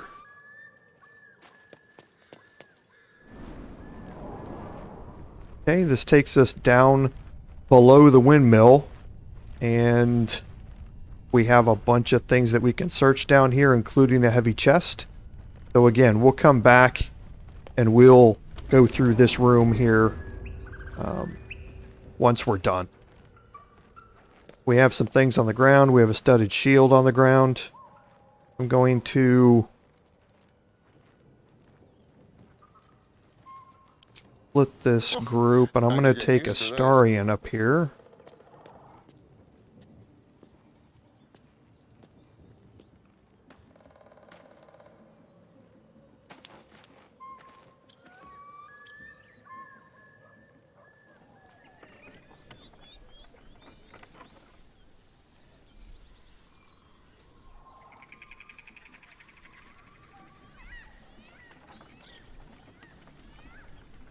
Okay, sorry, I was just looking at something else, I guess. Bring Shadowheart up here, and this is... I think this is going to trigger a conversation. Shadowheart's attention is fixed on a damaged old statue.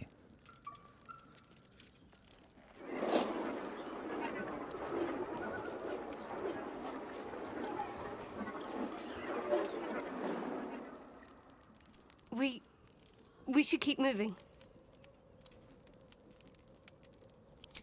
Nothing. The trick of the light. But something tells me there might be a solution to some of our problems hiding in this wilderness.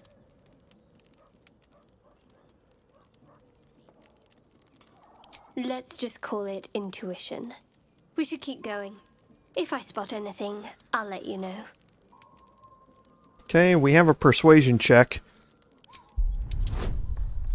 We have a bonus that we can add here, and we can get that guidance, because again, we're talking to Shadowheart, so she's not going to cast guidance on us to allow us to help beat a persuasion check against her, but yet we have the rusty amulet on Astarion, so he can cast guidance on us, but again, it's a DC of 15, so it's very unlikely that we're going to pass this. Nope.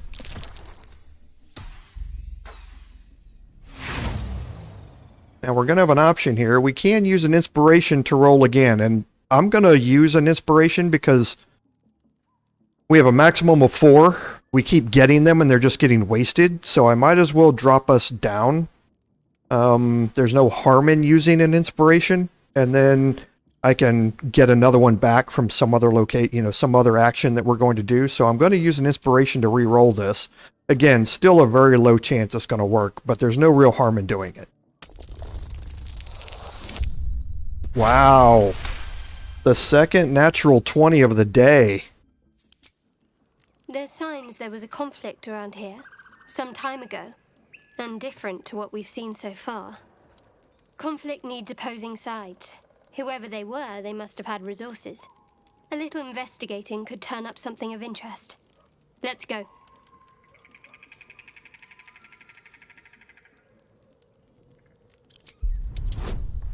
Okay, so again, I have another DC 15 persuasion check to attempt. Wow! Back-to-back nat 20s. Impressive. You're not going to let this go, are you? I worship Shah, the mistress of the night. The destruction of this Selûne statue looks like the handiwork of my brothers and sisters. Now that you have the truth, please don't make a big fuss about it.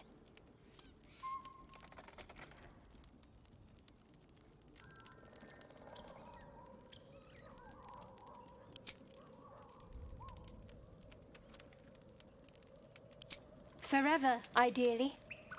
And you assume too much about what I can and cannot tell. Secrecy is everything for Shah's children. It is our code, our creed, our shield. I even keep secrets from myself. I had my memories suppressed, so that nothing I know could be used against the Dark Lady. Once I prove myself, my memories will be restored. I'm not sorry I kept this from you. Not one bit. Though, perhaps that might change, if you can show an open mind.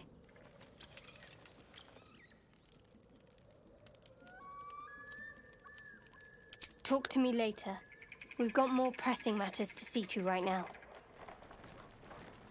Okay, so due to our fantastic rolls there, we have learned more about Shadowheart, and you can see also first we did complete Rescue the Gnome.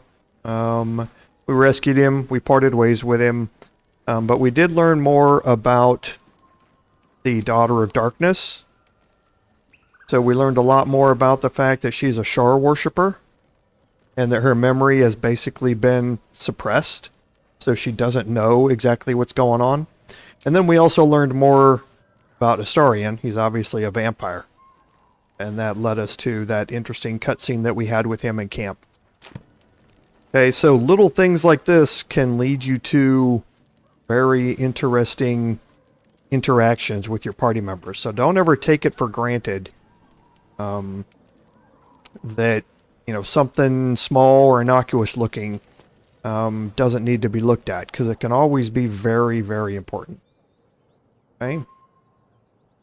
So now we're going to head down to this area. First, let's look at our spells. So Will has his Warlock spell slots back after the short rest.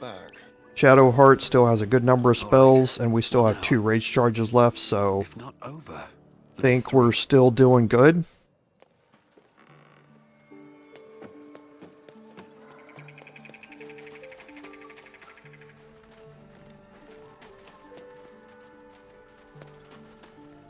Okay, and now you can see that we have another icon that popped up on our map. And that's for these 3 ogres over here. Okay? They're all level 4. They all have seriously high strength and good constitution. They have some rather low checks in wisdom, charisma, and intelligence. But they also have a very decent movement speed on them. So we don't want to, you know, get very close to them. They also have Ogre's Mark, which is basically a passive feature that all of their damage is increased by 1d6. And they have Tenacity, which means that even if they miss an attack, they're going to deal 4 bludgeoning damage to us anyway, and as a reaction. So they're really dangerous from a damage dealing perspective. So what we want to do is make sure that we're getting ourselves into a way to, like I say, manage this fight as best we can. And how I want to do that is, you see there's a ladder over here on this side. So I'm going to group everybody up. I'm going to hide everybody. Going to bring my Barbarian and just put him here. I'm going to keep him down low. Above all. Shadowheart, I'm going to take No time to dally. up here onto the roof.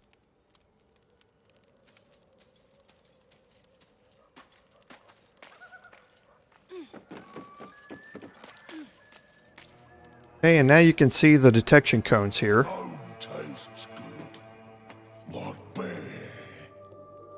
So I can move her right up here.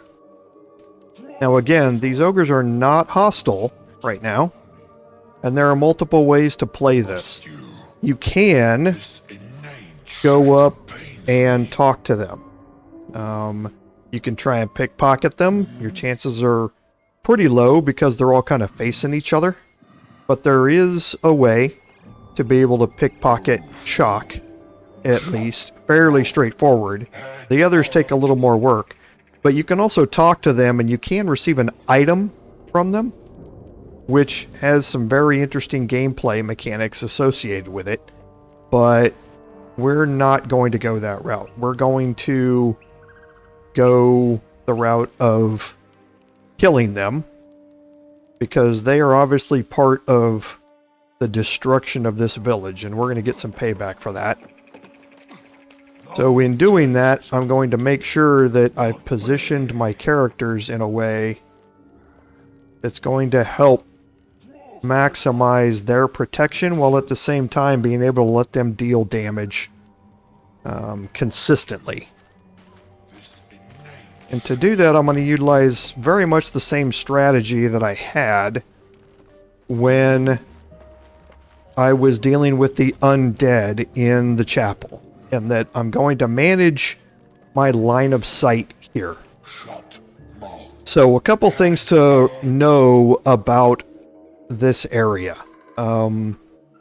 First, there are this roof area up here, or this second floor area inside here, is not necessarily stable. And what I mean by that is that these pillars can be, these poles you can see, can be attacked.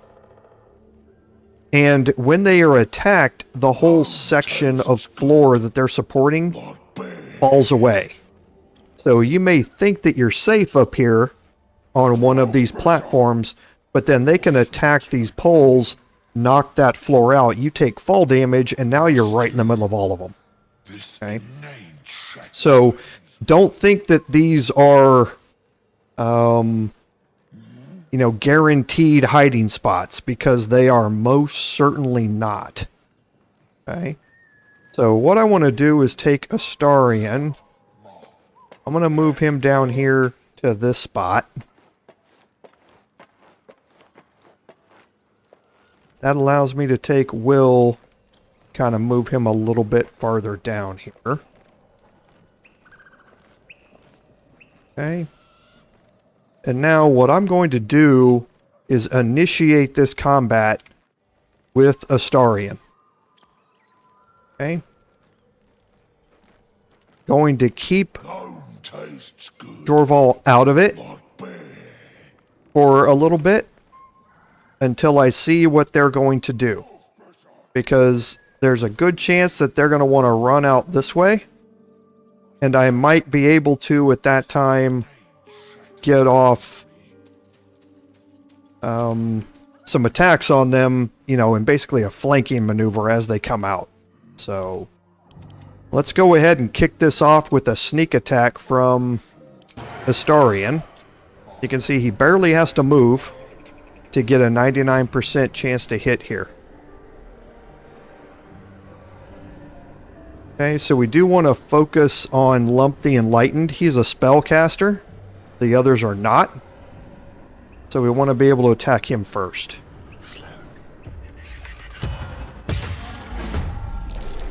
Okay. And I got first attack on initiative. So now I do not have advantage. They're surprised, but I do not have advantage.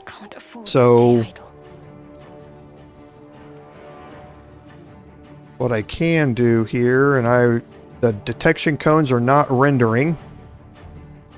Don't mind me. Yep, they're not rendering. So I can't see where the detection cone over here is.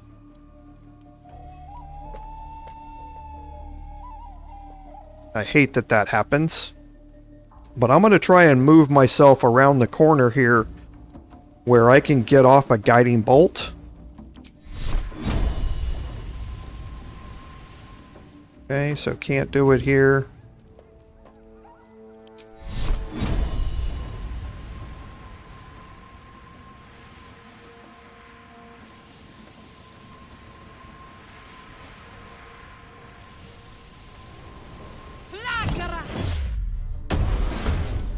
Okay. So now if I go back to Astarion, there's advantage because of that guiding bolt. So now I can get off another sneak attack. Okay. That's the benefit of being able to manage how your characters get into and out of combat. Because that guiding bolt advantage is going to last for 2 turns. They're surprised right now. So they're not going to be able to do anything for this turn. Okay, so got another 12 hit points of damage there. Strength in silence. And now I can look at Will.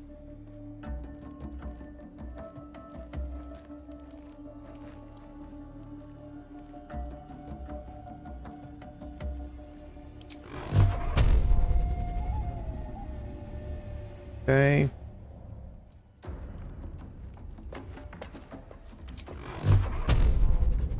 Okay, so I can get an Eldritch Blast from here. However, I want to X his dexterity. That's going to put Will into combat, but again, they're surprised. So they're not going to be able to attack me anyway. And I'm going to leave Dorval right where he is for now. Okay.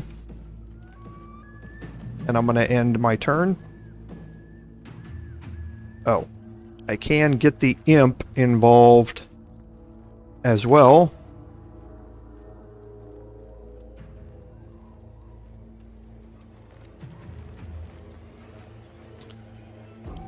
Let's see if I can just fly him down in the middle here.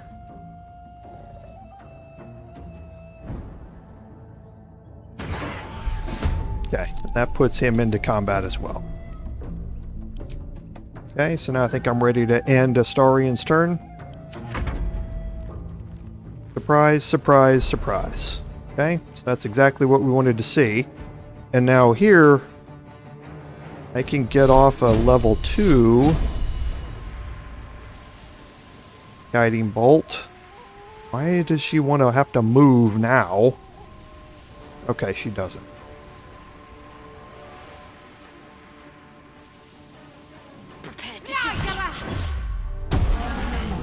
Okay, and now we want to move her out of line of sight.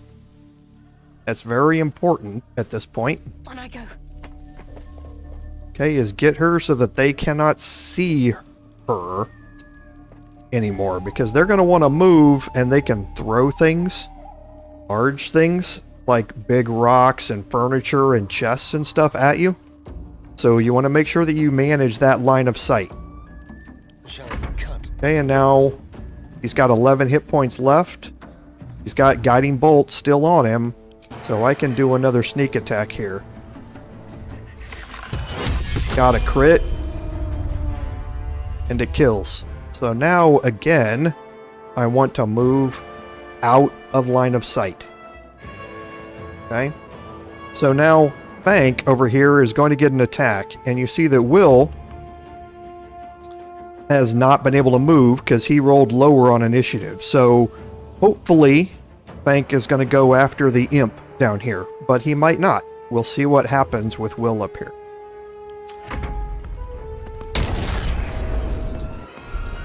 Okay, so we did go after the imp, which was good. So now we can reapply Hex.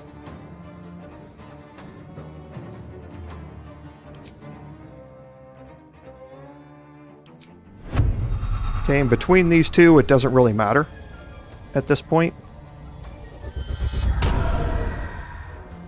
Okay, we're going to Eldritch Blast here.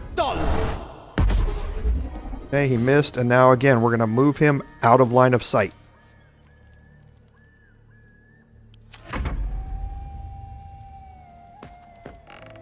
Okay, and now Chalk is going to move underneath the awning, so to speak, to try and get out of line of sight. Unfortunately for Chalk,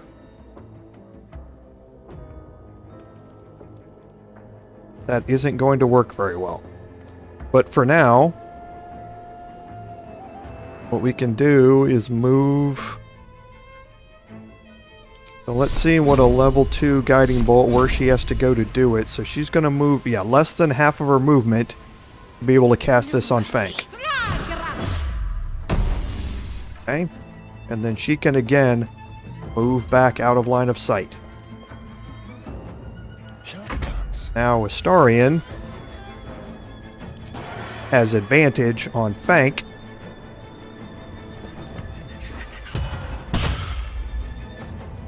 And then again, move him back out of line of sight. And this is how you can manage this fight.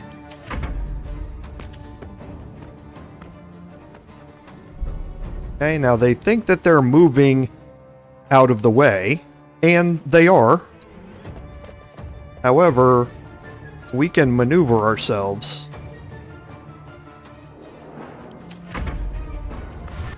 And he's going to dash, and I know where he's going to go. Okay, so you saw what he's now attempting to do. He's attempting to move out here because he heard us move toward this area. So now he's going to move out here, and now he can attempt to throw stuff at us.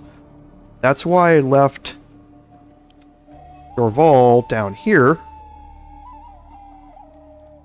is so that he can get off these attacks now from down below. So his detection cone is not rendering, which I hate.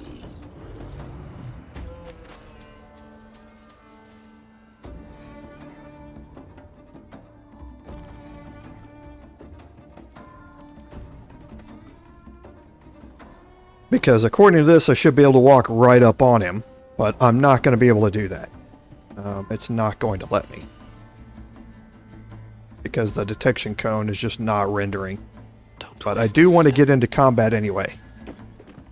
Oh wow, for some reason the detection cone is right. It's just not seeing me here. Okay, well I don't want to reckless attack him. But I do want to attack him.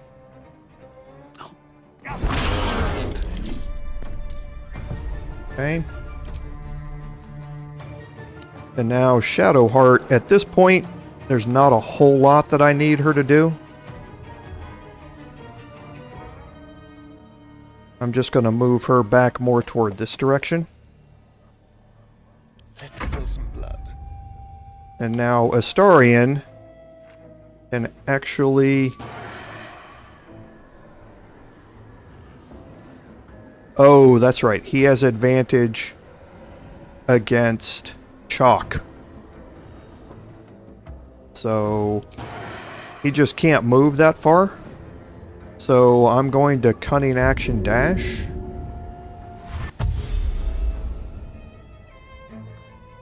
Okay, and I can move him all the way down here.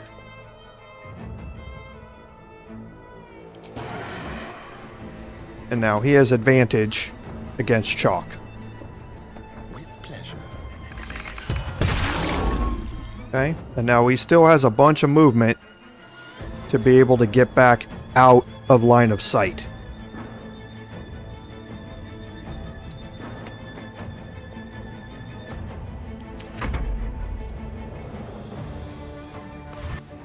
Okay, now Fank is going to probably attempt to do the same thing. Yep. Okay, he's going to try and maneuver himself into a spot where he can get at us. So, going to cast Eldritch Blast here. I have no idea why he's wanting to do all of that nonsense. Okay. Alright, so now I can move him again back out of line of sight. Okay, and now Chalk is going to get an attack against my Barbarian.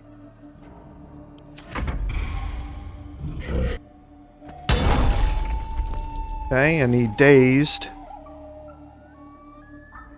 Jorval, which was bad. Okay, but let's kind of move everybody up, get our attacks in, and move them back.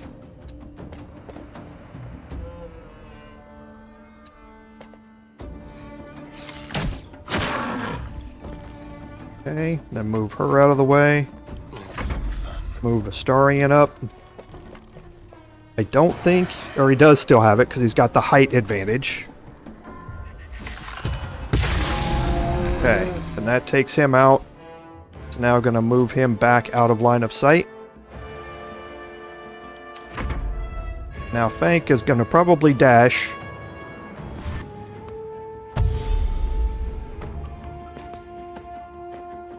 And move back to where Chalk was. Okay. So now I can just rinse and repeat, with the exception that I can now reapply my Hex. I'm going to Hex his Strength. Get off an Eldritch Blast. Move back out of the way. And then my Barbarian is here. He's got 10 hit points left. So for a reckless attack, even for a regular attack, it's a 70% chance that he's going to kill here.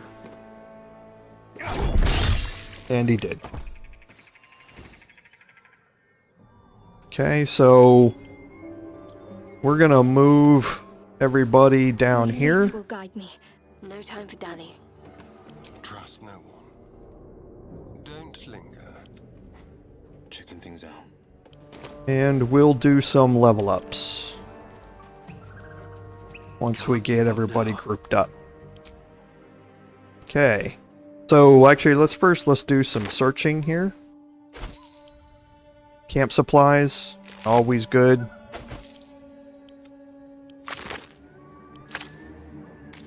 And I love the fact that Lump didn't even get off an attack.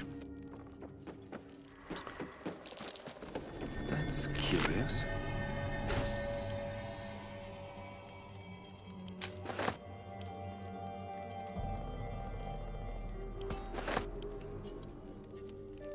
Okay, we can read his diary. Okay, so it talks about Goblin boss Droragslin. So spare any prey bearing his new god's brand and feed on the rest. Okay. So keep that in mind. We're going to learn more about that. Okay, and then you pick up Lump's Warhorn. Now, Lump's Warhorn is an item that at this point all you can do is sell. However, you can use it if you go into a conversation with Lump. There are dialogue options that will let him give you this Warhorn, and then whenever you sound it, those 3 ogres will appear around whoever sounded it, and they will fight for you. So it's a one-use type of thing. For now, all I can do is sell it because they're all dead. But it's not something from a roleplay perspective that I want to utilize. And it's kind of glitched a little bit. There have been a lot of reports and posts on the forums about how even if you sound it, they show up. They appear, but they don't want to fight anybody. And that can also be a little dangerous because remember, they will not fight anybody who is branded or who is one of the followers of the Absolute, which is most of them. So depending upon where you sound it, the enemies that are around you might not be able to be attacked by them. So it's really at this point just a selling item, because they're dead. There's nothing that I can do about, if I sound the horn, none of them are going to show up. So you can A hero at heart. kind of see here that now it's no longer a quest item or anything like that, but if I sound it, just to make sure nothing's going to glitch out here. But if you sound it, it doesn't do anything.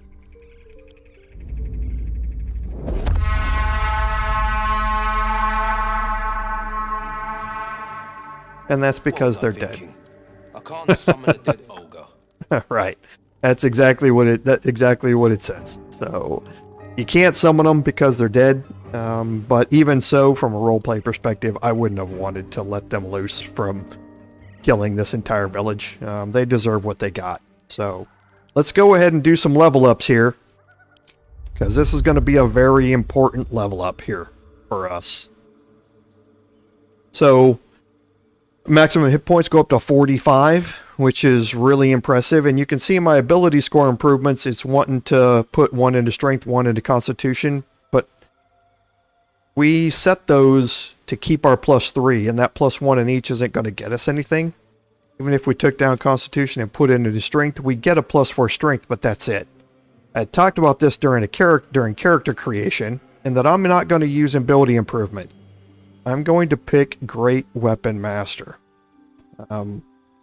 Great Weapon Master it falls in line with the all or nothing type of berserker barbarian build that I am going for here. So first of all, whenever I make an attack and I score a crit, or I kill that creature, I can make another melee weapon attack as a bonus action on that turn.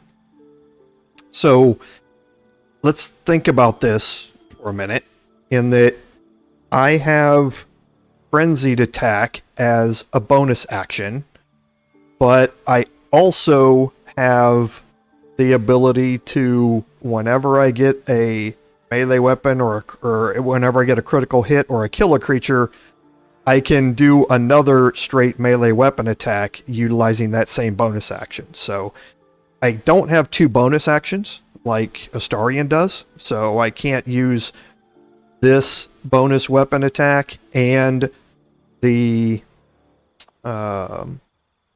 bonus action that comes with my my Barbarian, my Frenzied Attack, because I only have 1 bonus action. But this allows me to use it just like that other one at any time. So if I didn't take Frenzy, Great Weapon Master would allow me to get that second attack as a bonus action whenever I kill a creature or whenever I score a crit. So I wanted Frenzy, but this allows me, this is just a bonus that Frenzy already gives me, basically. But if you don't choose Frenzy for your Barbarian subclass trait, then Great Weapon Master is going to give you a version of it. It's not available all the time, but it's available quite a bit of the time whenever you kill something or get a crit on something. Okay, but the main reason I got it is for this down here at the bottom. So whenever I'm attacking with a heavy melee weapon that I am proficient with, my attack gets a -5 penalty to my attack roll. But if it hits, my damage gets a flat 10 increase. That's not a 1d10, which is a 1 to 10 damage increase. It's just flat 10. So if I can overcome the -5 penalty utilizing other things that I have available to me, then this just basically gives me a straight up +10 to damage every time that I hit. Which is just massive. It's just a massive increase in damage. You have to be able to overcome that -5 attack bonus. But if you do hit, you get a huge increase in damage. Now, how do you overcome that -5 melee attack damage? Well, there's a bunch of different ways. First is with Bless. Bless gives you a +3 to all of your attack rolls. So, if I have Bless on my character at the time I make an attack, it's basically on now a -2. The other way to go about it is that I need to get into situations where I have advantage against a target, because then I can roll 2d20. So then I have a chance that even if I roll something that's less than the to hit, the other die might roll more, and I use the greater of the two.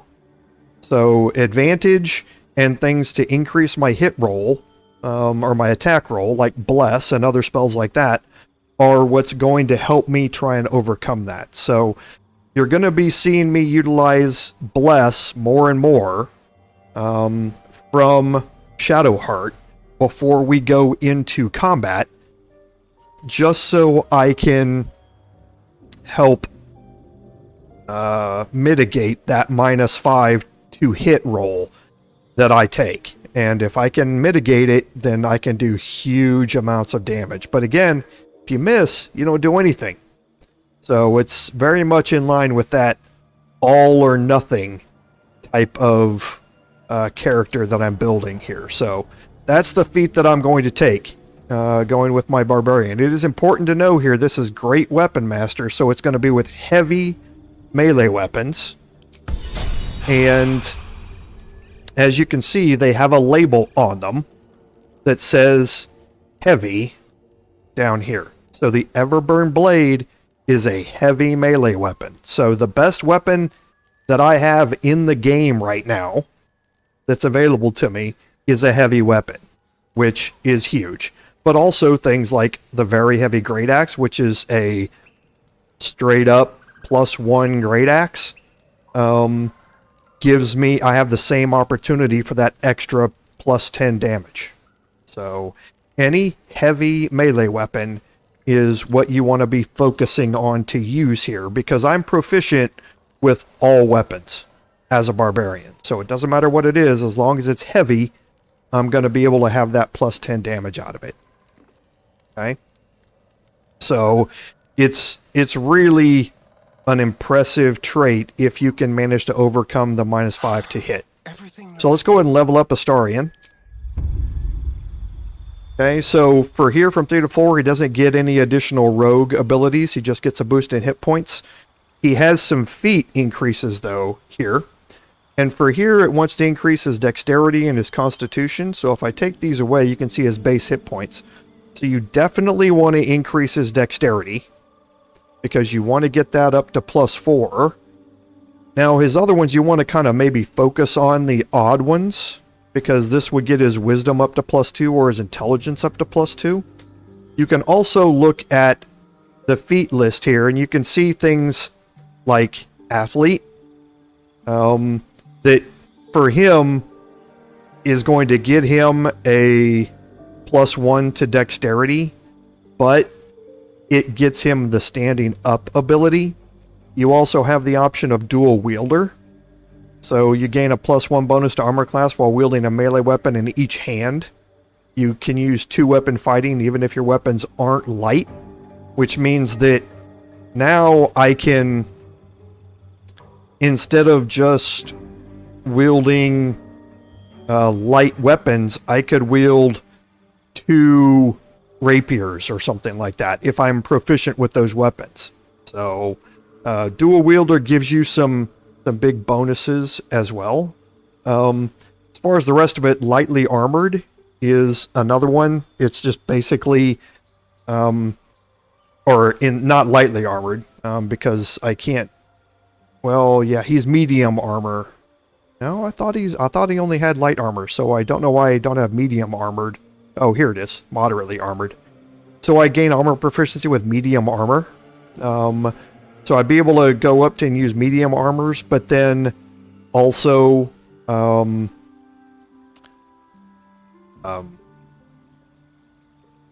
so here.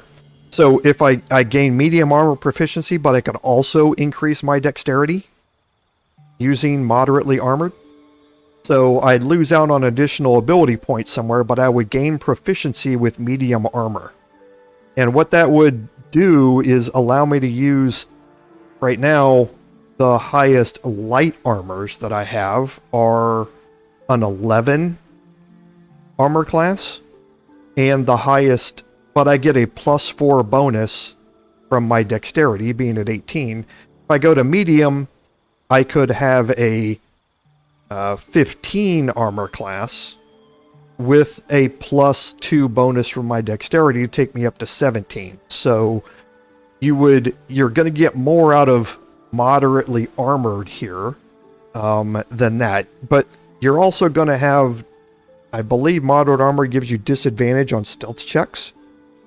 So if you're trying to stay hidden, you're going to have disadvantage on any of those rolls if you're going to medium armor. But you will be able to increase your armor class because of it. And again, I'm not going to go through all of these, but mobility is something that's good for thieves or rogues, being able to move around the battlefield more. You don't, if you move after you make a melee attack, you don't provoke an attack of opportunity. So you don't have to use disengage. You can just make a melee attack and then you can run away. Your movement speed is increased by 3 meters. So, and again, you also, when you dash, terrain doesn't slow you down. So you can move across mud, water, all of that sort of stuff, and it doesn't slow you down. So mobility is another huge benefit to being able to move all around the battlefield.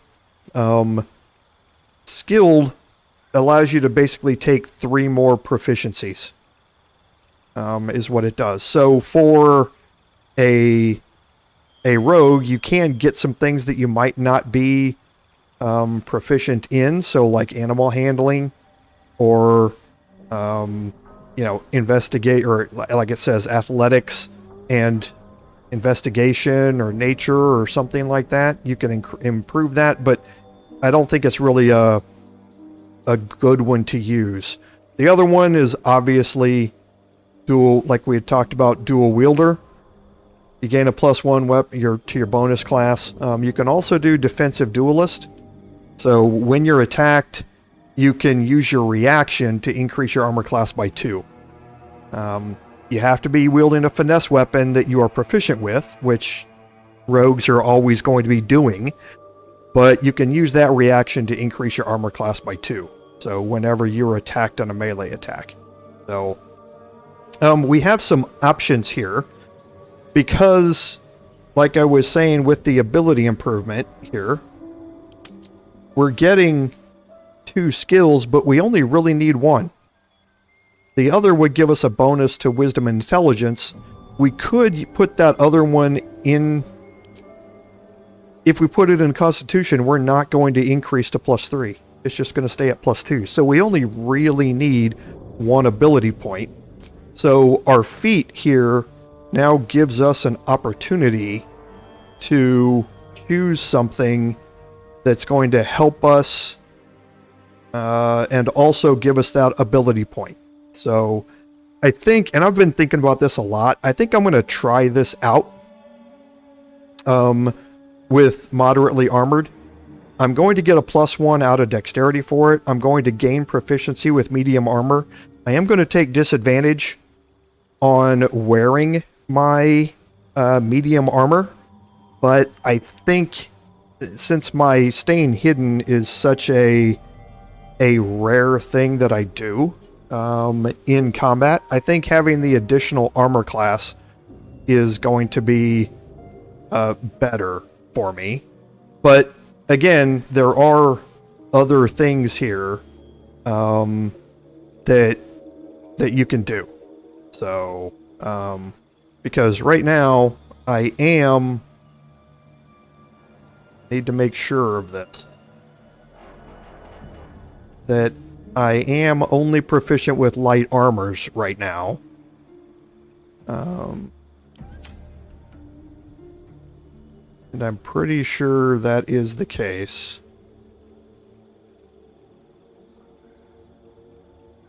I just want to check.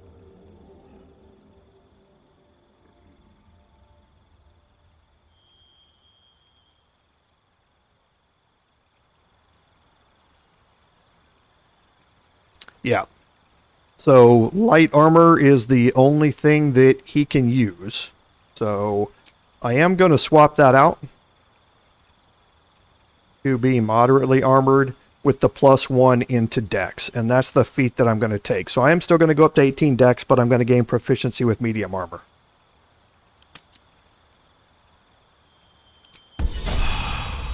Okay. So yeah, you can see my leather armor right now is armor class 11. Okay. But if I take that scale mail, you can see his armor class right now is 15 because he's getting a +4 from Dex. If I take this scale mail, he's going to go up to 16 because he's limited from his dexterity modifier now to a +2, but he's got a 14 from the armor, and you can see he does have a disadvantage on stealth rolls. But if I get him the scale mail +1, that goes up to a 17. So he goes from a max of 17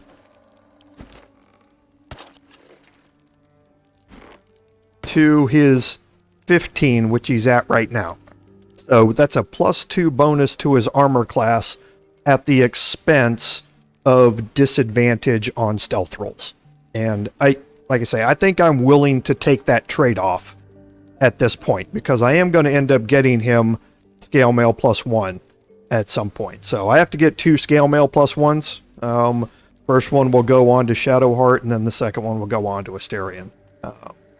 But yeah, then her armor class will be 19, his will be 17, and my barbarians will be 19. Okay, well, it'll be 17, and then right now he's got Shield of Faith on him. So that's giving him that additional +2. So, next we will level up Will. So, again, leveling from level 3 to level 4, we can choose another cantrip. So, Blade Ward is very, very good for the type of character that I think I'm going to be playing with him as. But True Strike is also very good. It's a concentration cantrip, though, which means that I'm going to be limited on when I can and cannot cast it. And when you're in melee, you have a good chance of losing this. But Blade Ward is going to give me resistance to bludgeoning, piercing, and slashing damage. So that's a great cantrip to have. So my spells now from level 2 that I have access to. Again, a bunch of different options here as to how you want to go about dealing with this.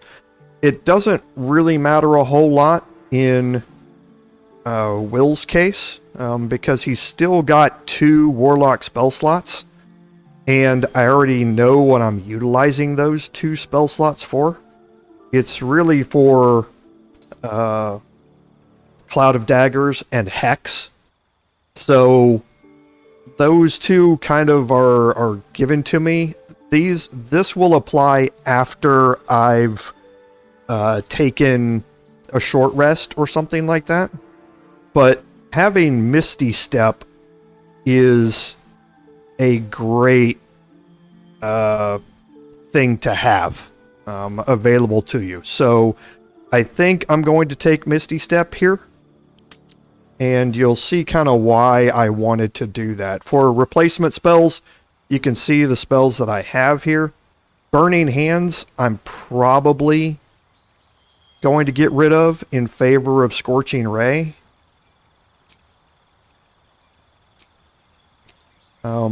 Shatter is great.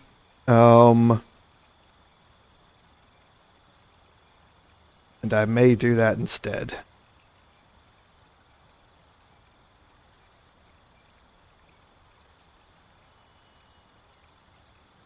No, I think I am going to keep Scorching Ray in its place. So I'll swap those two out. Okay, and now we have our feed improvements. So taking these down to zeros, you can see where his abilities are at right now. So to get his charisma, which is his main stat here, I'd have to put them both into charisma to get me that +4 to my charisma spellcasting check, which is what I'm going to do. Okay. And you can see it says maximum level reached because that is in early access, the max level that I'm allowed to have. So we will now get back to where we were, and we'll just kind of wander a little bit and open up the rest of the map here. Should mind my step. Because we want to go over here. Okay, I'm going to split the group. I'm going to take Astarion. Tread carefully.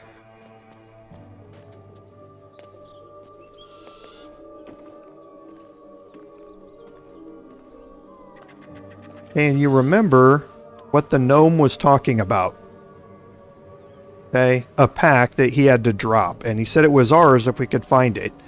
We also got Volo's Guide to Baldur's Gate. Now, we met Volo in Sylvanas' Grove. So we do want to pick this up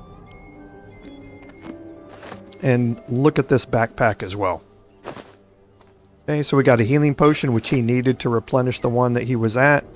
The rest of these we can send to camp.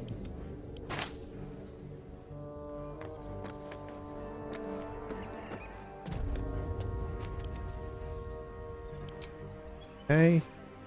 And while we're here... So Will still has both of his spellcasting slots. Shadowheart's down to 1 each.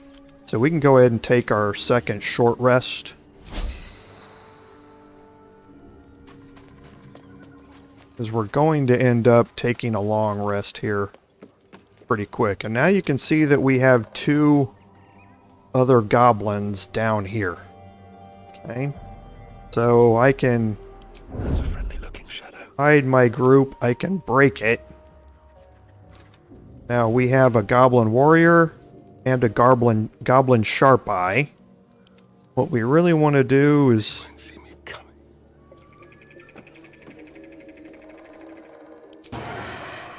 Okay, now we've got a sneak attack with advantage on the goblin sharp eye, and we have about a 75% chance to kill here. If we hit on 99%, which they're... Okay, and he critted. Have earned you an enemy and a fight. Okay. Wow, and he rolled better initiative. Didn't expect that.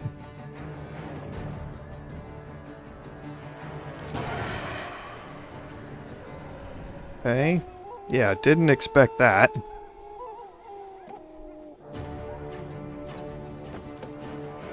And I'm not going to have advantage. Yeah.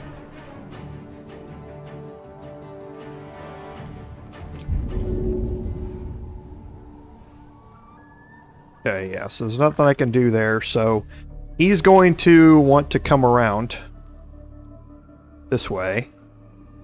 So...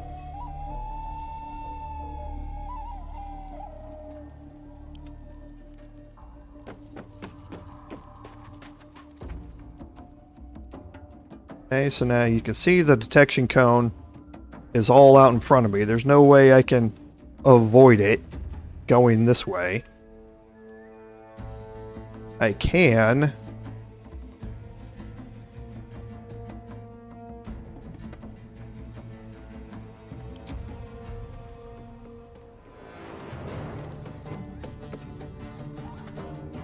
And I'm anxious to know...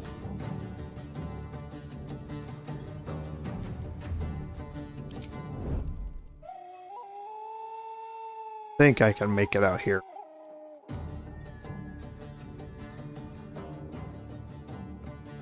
Yes, I can. Okay. Breathe deep and move. Once I get out of his line of sight, then I'll get rid of hide. Have to keep going.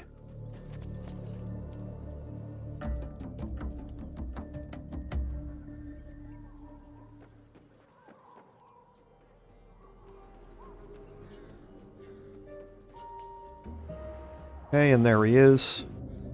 Should mind my step. So I can hide again. I can track around behind him.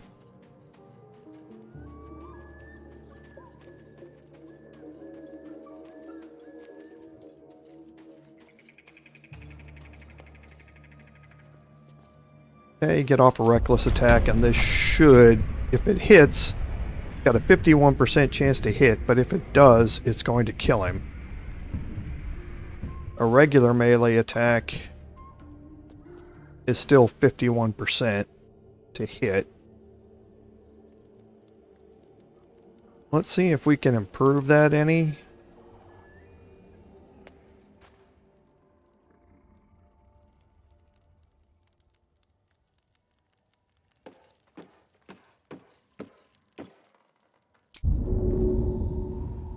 Okay, not enough space to jump up there.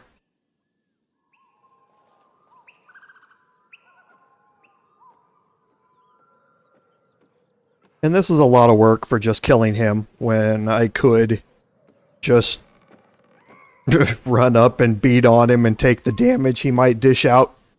And then do it again.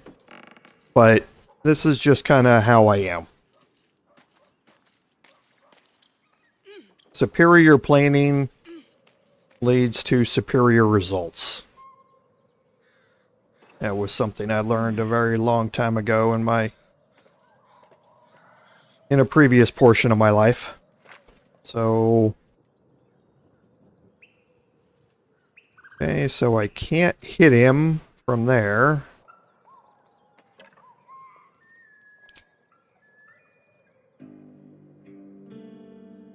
Okay, so I can hit him from there.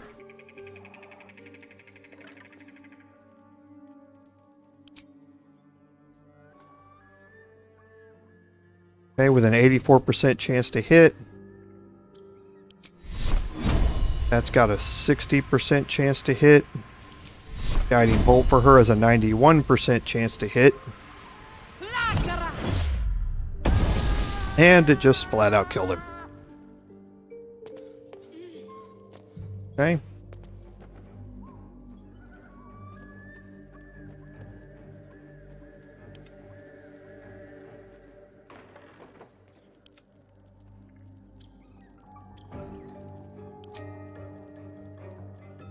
Alright, so we'll group everybody back up here. We'll do a search. Okay, so Will's overloaded now. The sunset can't come quickly enough. Group everybody back up. Go search this goblin here. Have to keep going. I don't need to hide anymore. I'll keep the poison for me for now. And now you can see that we've kind of opened up this area over here, which we'll be exploring in much more detail coming up. And if you look at our map, you can now see that we've explored the Blighted Village. We have the outskirts here, which can lead us down to other things down here. And we have outskirts going this way. And then we have outskirts and pathways this way that can lead us over here. We also have this northern pathway, which can lead us to different locations as well. So, but for now, we've explored all of the above ground areas of the Blighted Village. Okay, so now what we can do is kind of Best be on my way. wander around here and start doing our looting of the rest of the village. Okay, and most of this is going to be fairly uneventful as we go. But there are going to be some items that you'll be interested in seeing. Someone's diary. Might explain what happened. Okay, camp supplies. Always very useful. Like I say, for a barbarian, you're going to be going to camp quite a bit more than usual because you're going to be trying to reset your rage charges. And the only way to do that is with a long rest. So you're going to be taking more of those long rest opportunities. So you need to make sure you have the camp supplies to be able to support that as you're going through the playthrough. Okay, so we do have another book over here on the ground, and then holding Alt, just making sure we have some other books over here. More for me. Another one here.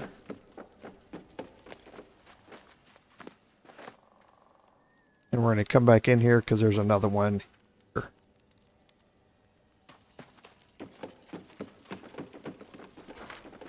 Okay, now one of those that we picked up was kind of interesting. Paladin Oathbreakers. If you read through this, you learn about some paladins who are going to break their oaths in the name of justice as opposed to duty.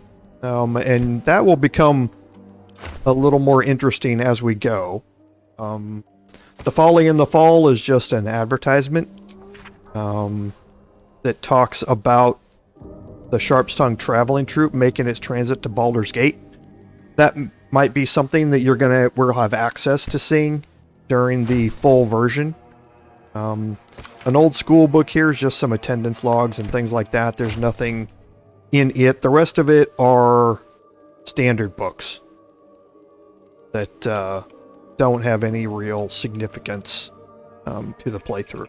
So we're going to head back over here. You can see that we have a rock that we can move, but there's nothing under it.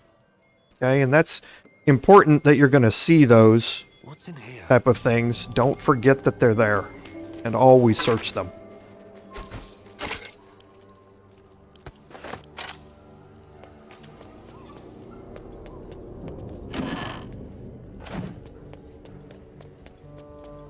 Okay, we can head up and search this trunk here.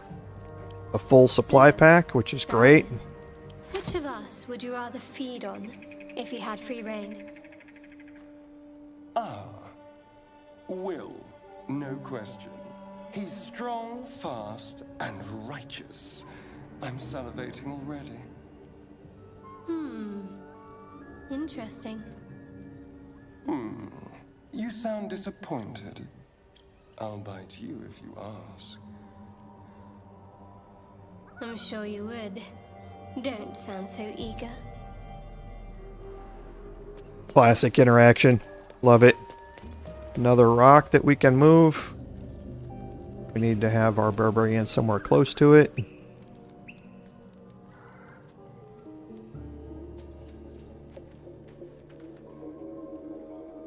Why can't he move it? Move everybody out of the way. We'll toggle the group mode here and we'll take him back.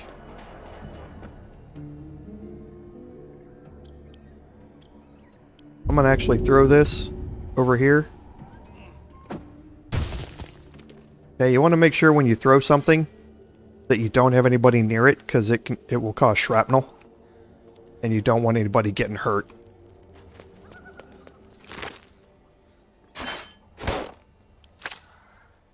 Okay, so we have some more books here. We have a crate we can search. Doesn't look like we have anything expensive in it. Wicker basket, nothing in it. Barrel here. Nothing important. Looks empty. Better not be cursed.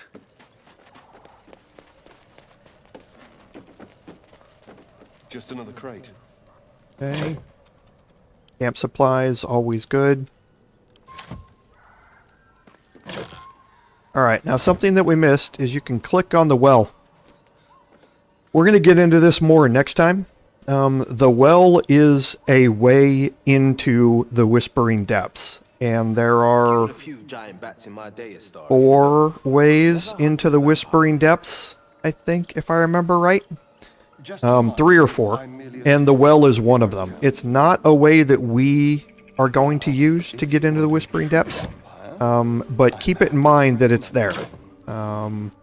Because if you don't want to use any of the other ways, then that's certainly an option for you. So now we're going to lockpick our way into this chest.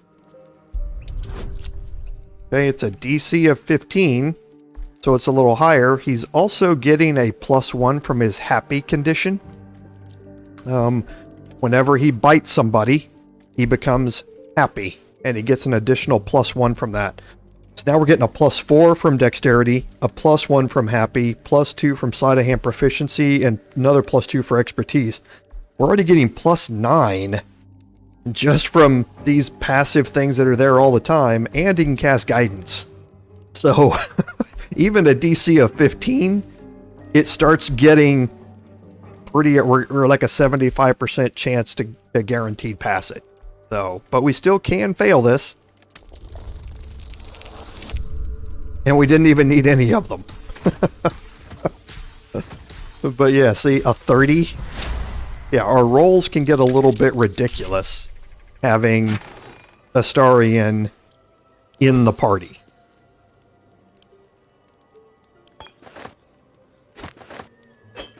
Okay. Now we're going to look at what we just picked up. The Haste Helm. The Haste Helm, at the start of combat, you gain momentum for 3 turns. It's a great thing for him to wear. At the start of every combat, he's now going to have momentum, which gives him an additional movement speed increase of 3 meters. So, and he also gets, +1 to his dexterity saving throw. So, it's a great bonus for him to have. So, just a good place to start off with it there.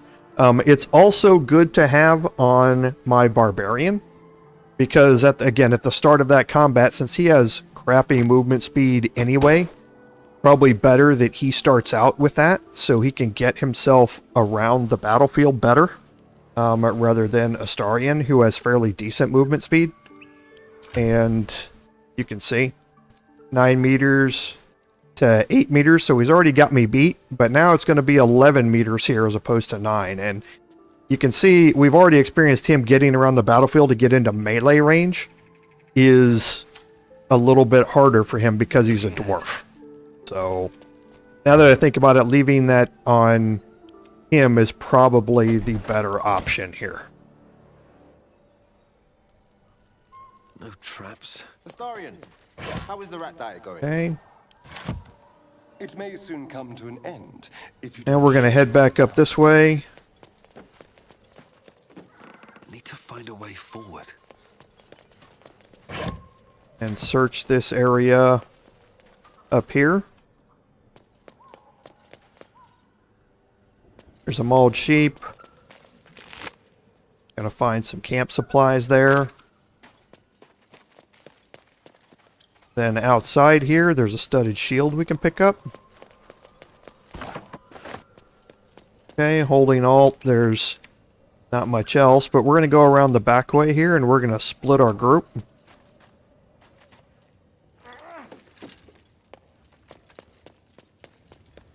Okay, we have some burlap sacks.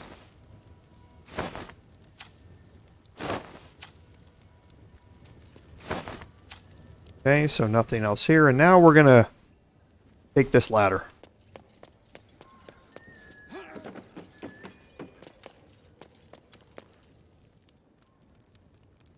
Okay, so now up here at the top we have a goblin bow, a scimitar,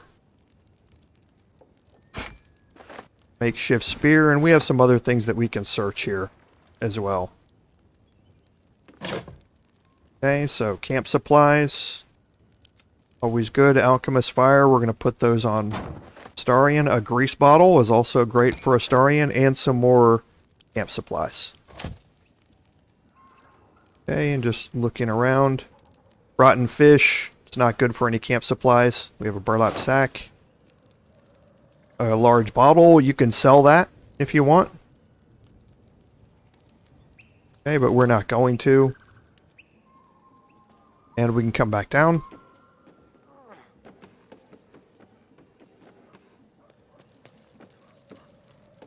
And we're going to come back here, group everybody back up, and now we can go back to this wooden hatch. Okay, this is what we saw earlier, down here. So we have some searching that we can do.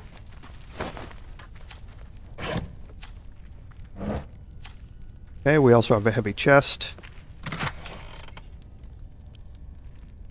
And we get the speedy light feet. We're going to talk about those here in a second.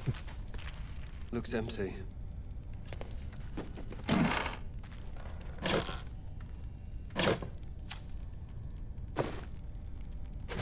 Okay, more camp supplies.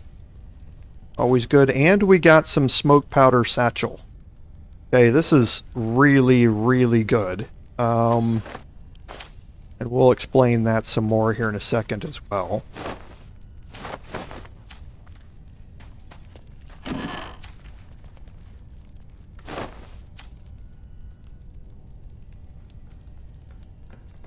Okay, and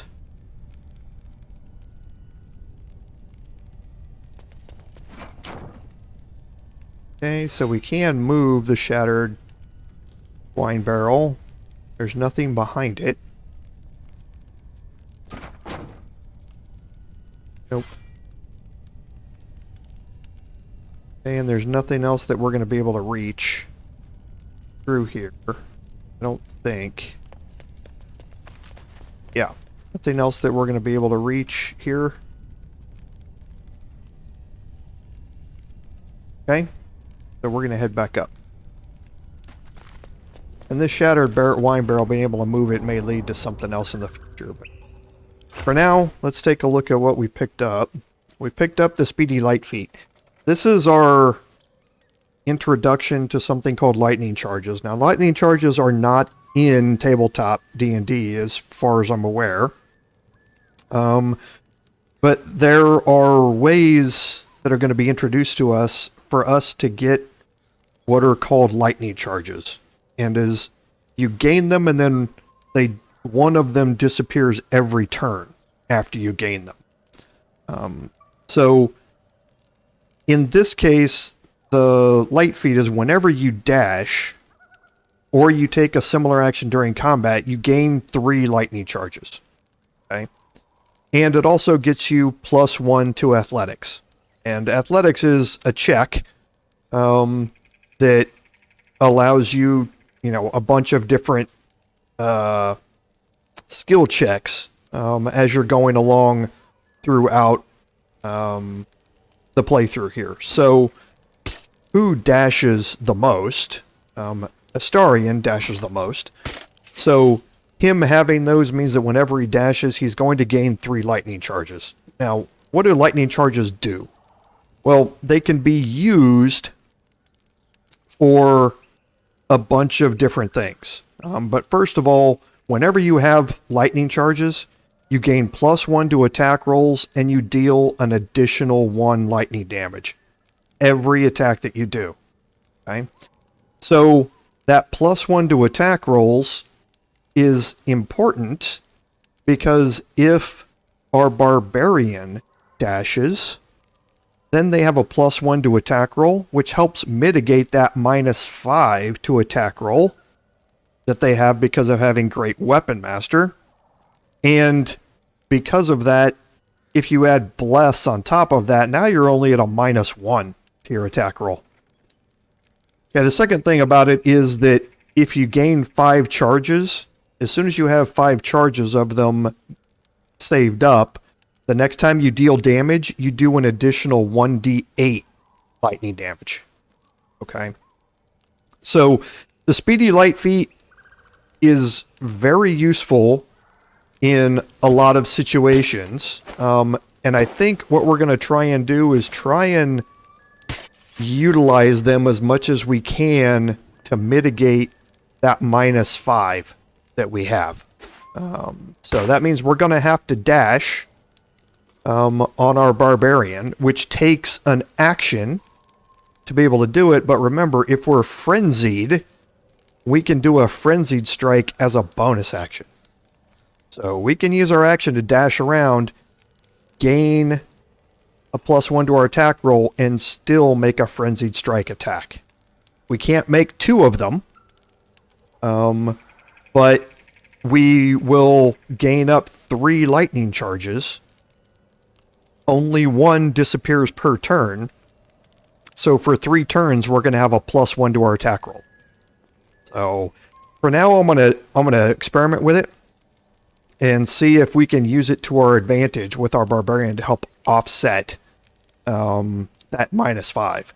The other thing that we picked up is a smoke powder satchel. Now, these are incredibly powerful damage dealing. Force damage is the least resisted damage type in the early access, and it does 3d4 plus 9. You can also use this to blow up objects. So if there's something blocking your way, you might be able to utilize this to blow it up. But you can also place it down at certain locations, lure enemies near it, or if you're hidden, you can drop it off near an enemy and then have somebody like Will use a firebolt cantrip or something like that, or Astarion using an arrow of fire to shoot it, and it will explode. So you can, it's like a mine that you can set down next to somebody that can be incredibly powerful if used in the correct situations. Okay, so nothing to look at going down here. We've already looted all of these guys, so now we can head back out this way.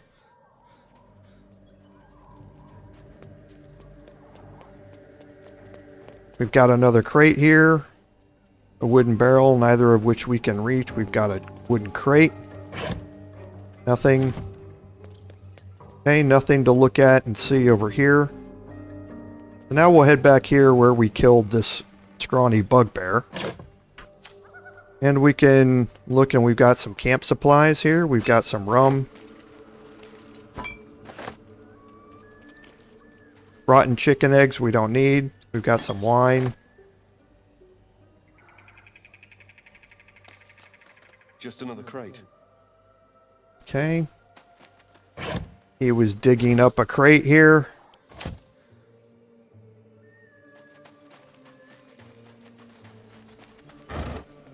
Okay, we got some thieves' tools for Astarion, and now we're going to head over this way. Already looked at this trunk. Yep. We're going to head around here. We've got another rock. And see, that's what I meant. If you're going to move something a long distance like that, make sure your party is away from it. Okay, so we've got another wooden barrel over here. Nothing. And we've already been around this way. Nothing over here. That's the bridge. Getting our way out. We already searched that chest. Okay, we're going to come over here. We have another rock. Nothing underneath it. Another wooden crate. Then we can go up here. Okay, we have a camp supply. Shadow bag of holding.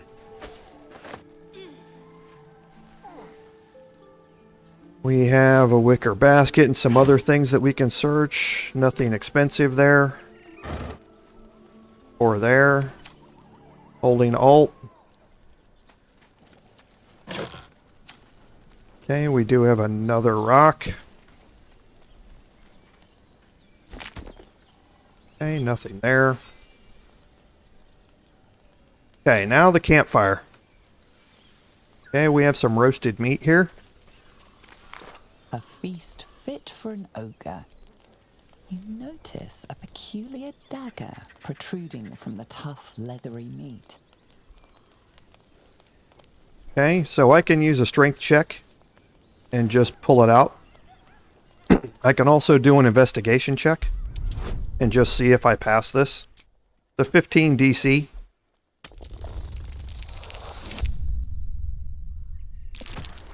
Wow. Good roll. You notice the blade is at an angle to the meat's grain. If you align the dagger with the grain, it should slip out easily. Thanks to your keen eye, the dagger glides smoothly out of the mystery meat. Okay, so we received that dagger.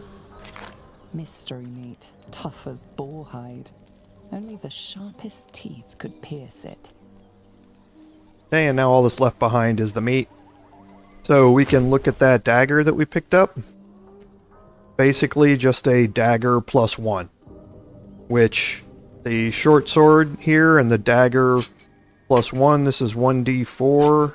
Once we throw it on here, we'll see that we now have a... this damage is not Astarion's damage. What a day. This will be Astarion's damage, so it's 2 to 5, whereas the short sword is 1 to 6. So it's basically a less chance of max damage, but a less chance of min damage also. So I think I am going to go with the dagger plus 1 to stay on there. Now we can head back down here, and we'll close out the stream down here after this is done. We don't want to run too long here, but we did run short last week, so maybe I'll give you a bonus extra few minutes here while we go in here into the barn and look around. Holding Alt, there's a book, broken cupboard, and some crates and barrels that we can search.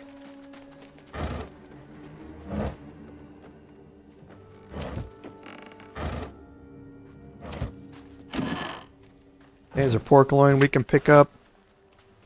Mangled corpse doesn't have anything on it. There is some bones we can search. We can pick up some rope, but I haven't ever found a use for ropes in early access. We see them utilized in a couple of different locations, but I haven't found a use for them ourselves. Anything of use? They're very useful in tabletop, though.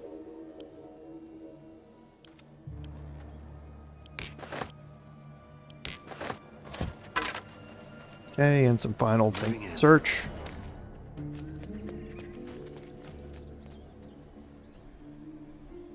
Okay. Now we can head back in here, and we basically have 2 buildings to search. We have a building here and a building, or 3 buildings. A building here to search. There's no way into this building here. And we have a building here to search. So yeah, I was right, 2 buildings that we have to search. So what we're going to do is we're going to come back next week, and we will explore those 2 buildings and see what all they entail and see what other opportunities they have for us to open up new areas to explore and things like that. We're also going to do a superficial exploration of them and just loot things that are in them, and then we're going to go and sell before we end up taking a long rest, and because Shadowheart does need to get her spells back. Before we take that long rest, and then before we start exploring some new areas which are going to be opened up to us. So I think that's going to lead us to the end of today's stream. I'd like to thank everyone for joining me today. Again, without your support, none of this would be possible. So this is Commander Jorval saying until next time, fare thee well.